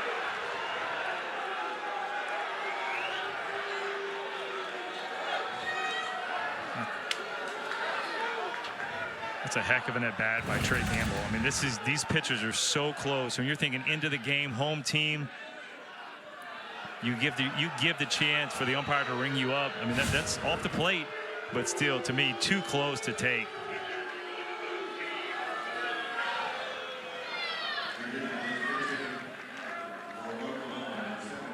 Son Harris, pinch hitter for Oklahoma. Huge spot for him with the bases loaded. He's been a .316 hitter. Now appearing in his 20th game for the Sooners this year. 1 homer, 4 runs driven in for the sophomore from Plano, Texas. Jason Jackson out of the Crimson Tide dugout. Critical spot in the ninth as Alabama's 1 out away from a win. But the Sooners bases loaded.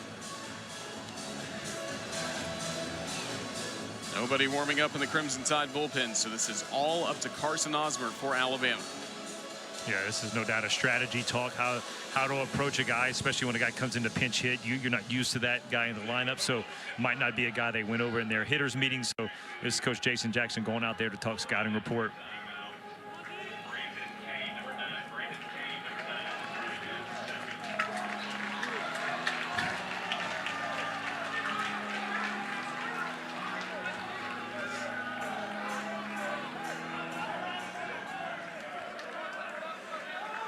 Pinch runner Brandon Kane now running at second base for Oklahoma.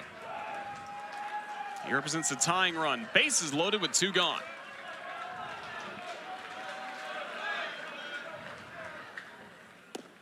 First pitch strike on the curveball.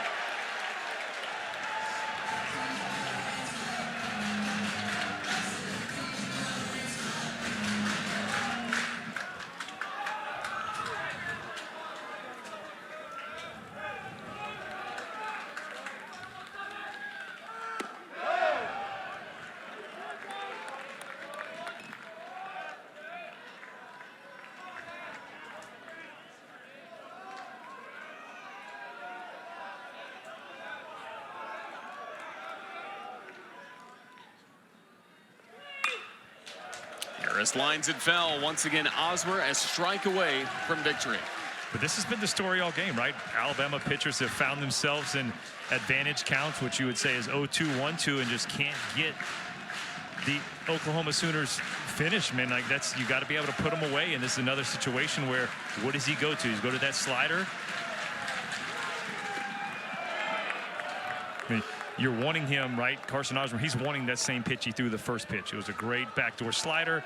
The hitter gives up on it. He thought he could get the same exact pitch for a swing and miss. The next one, Harris able to lay off of it.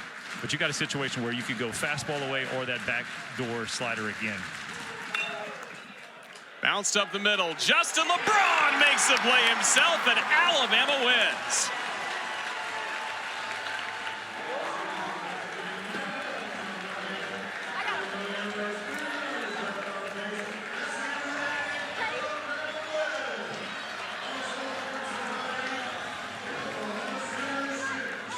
What a Friday night thriller between the Crimson Tide and the Sooners. LeBron still in some pain, you can tell, for Alabama. He's able to make the play himself as Alabama starts another SEC series with a win and another top 25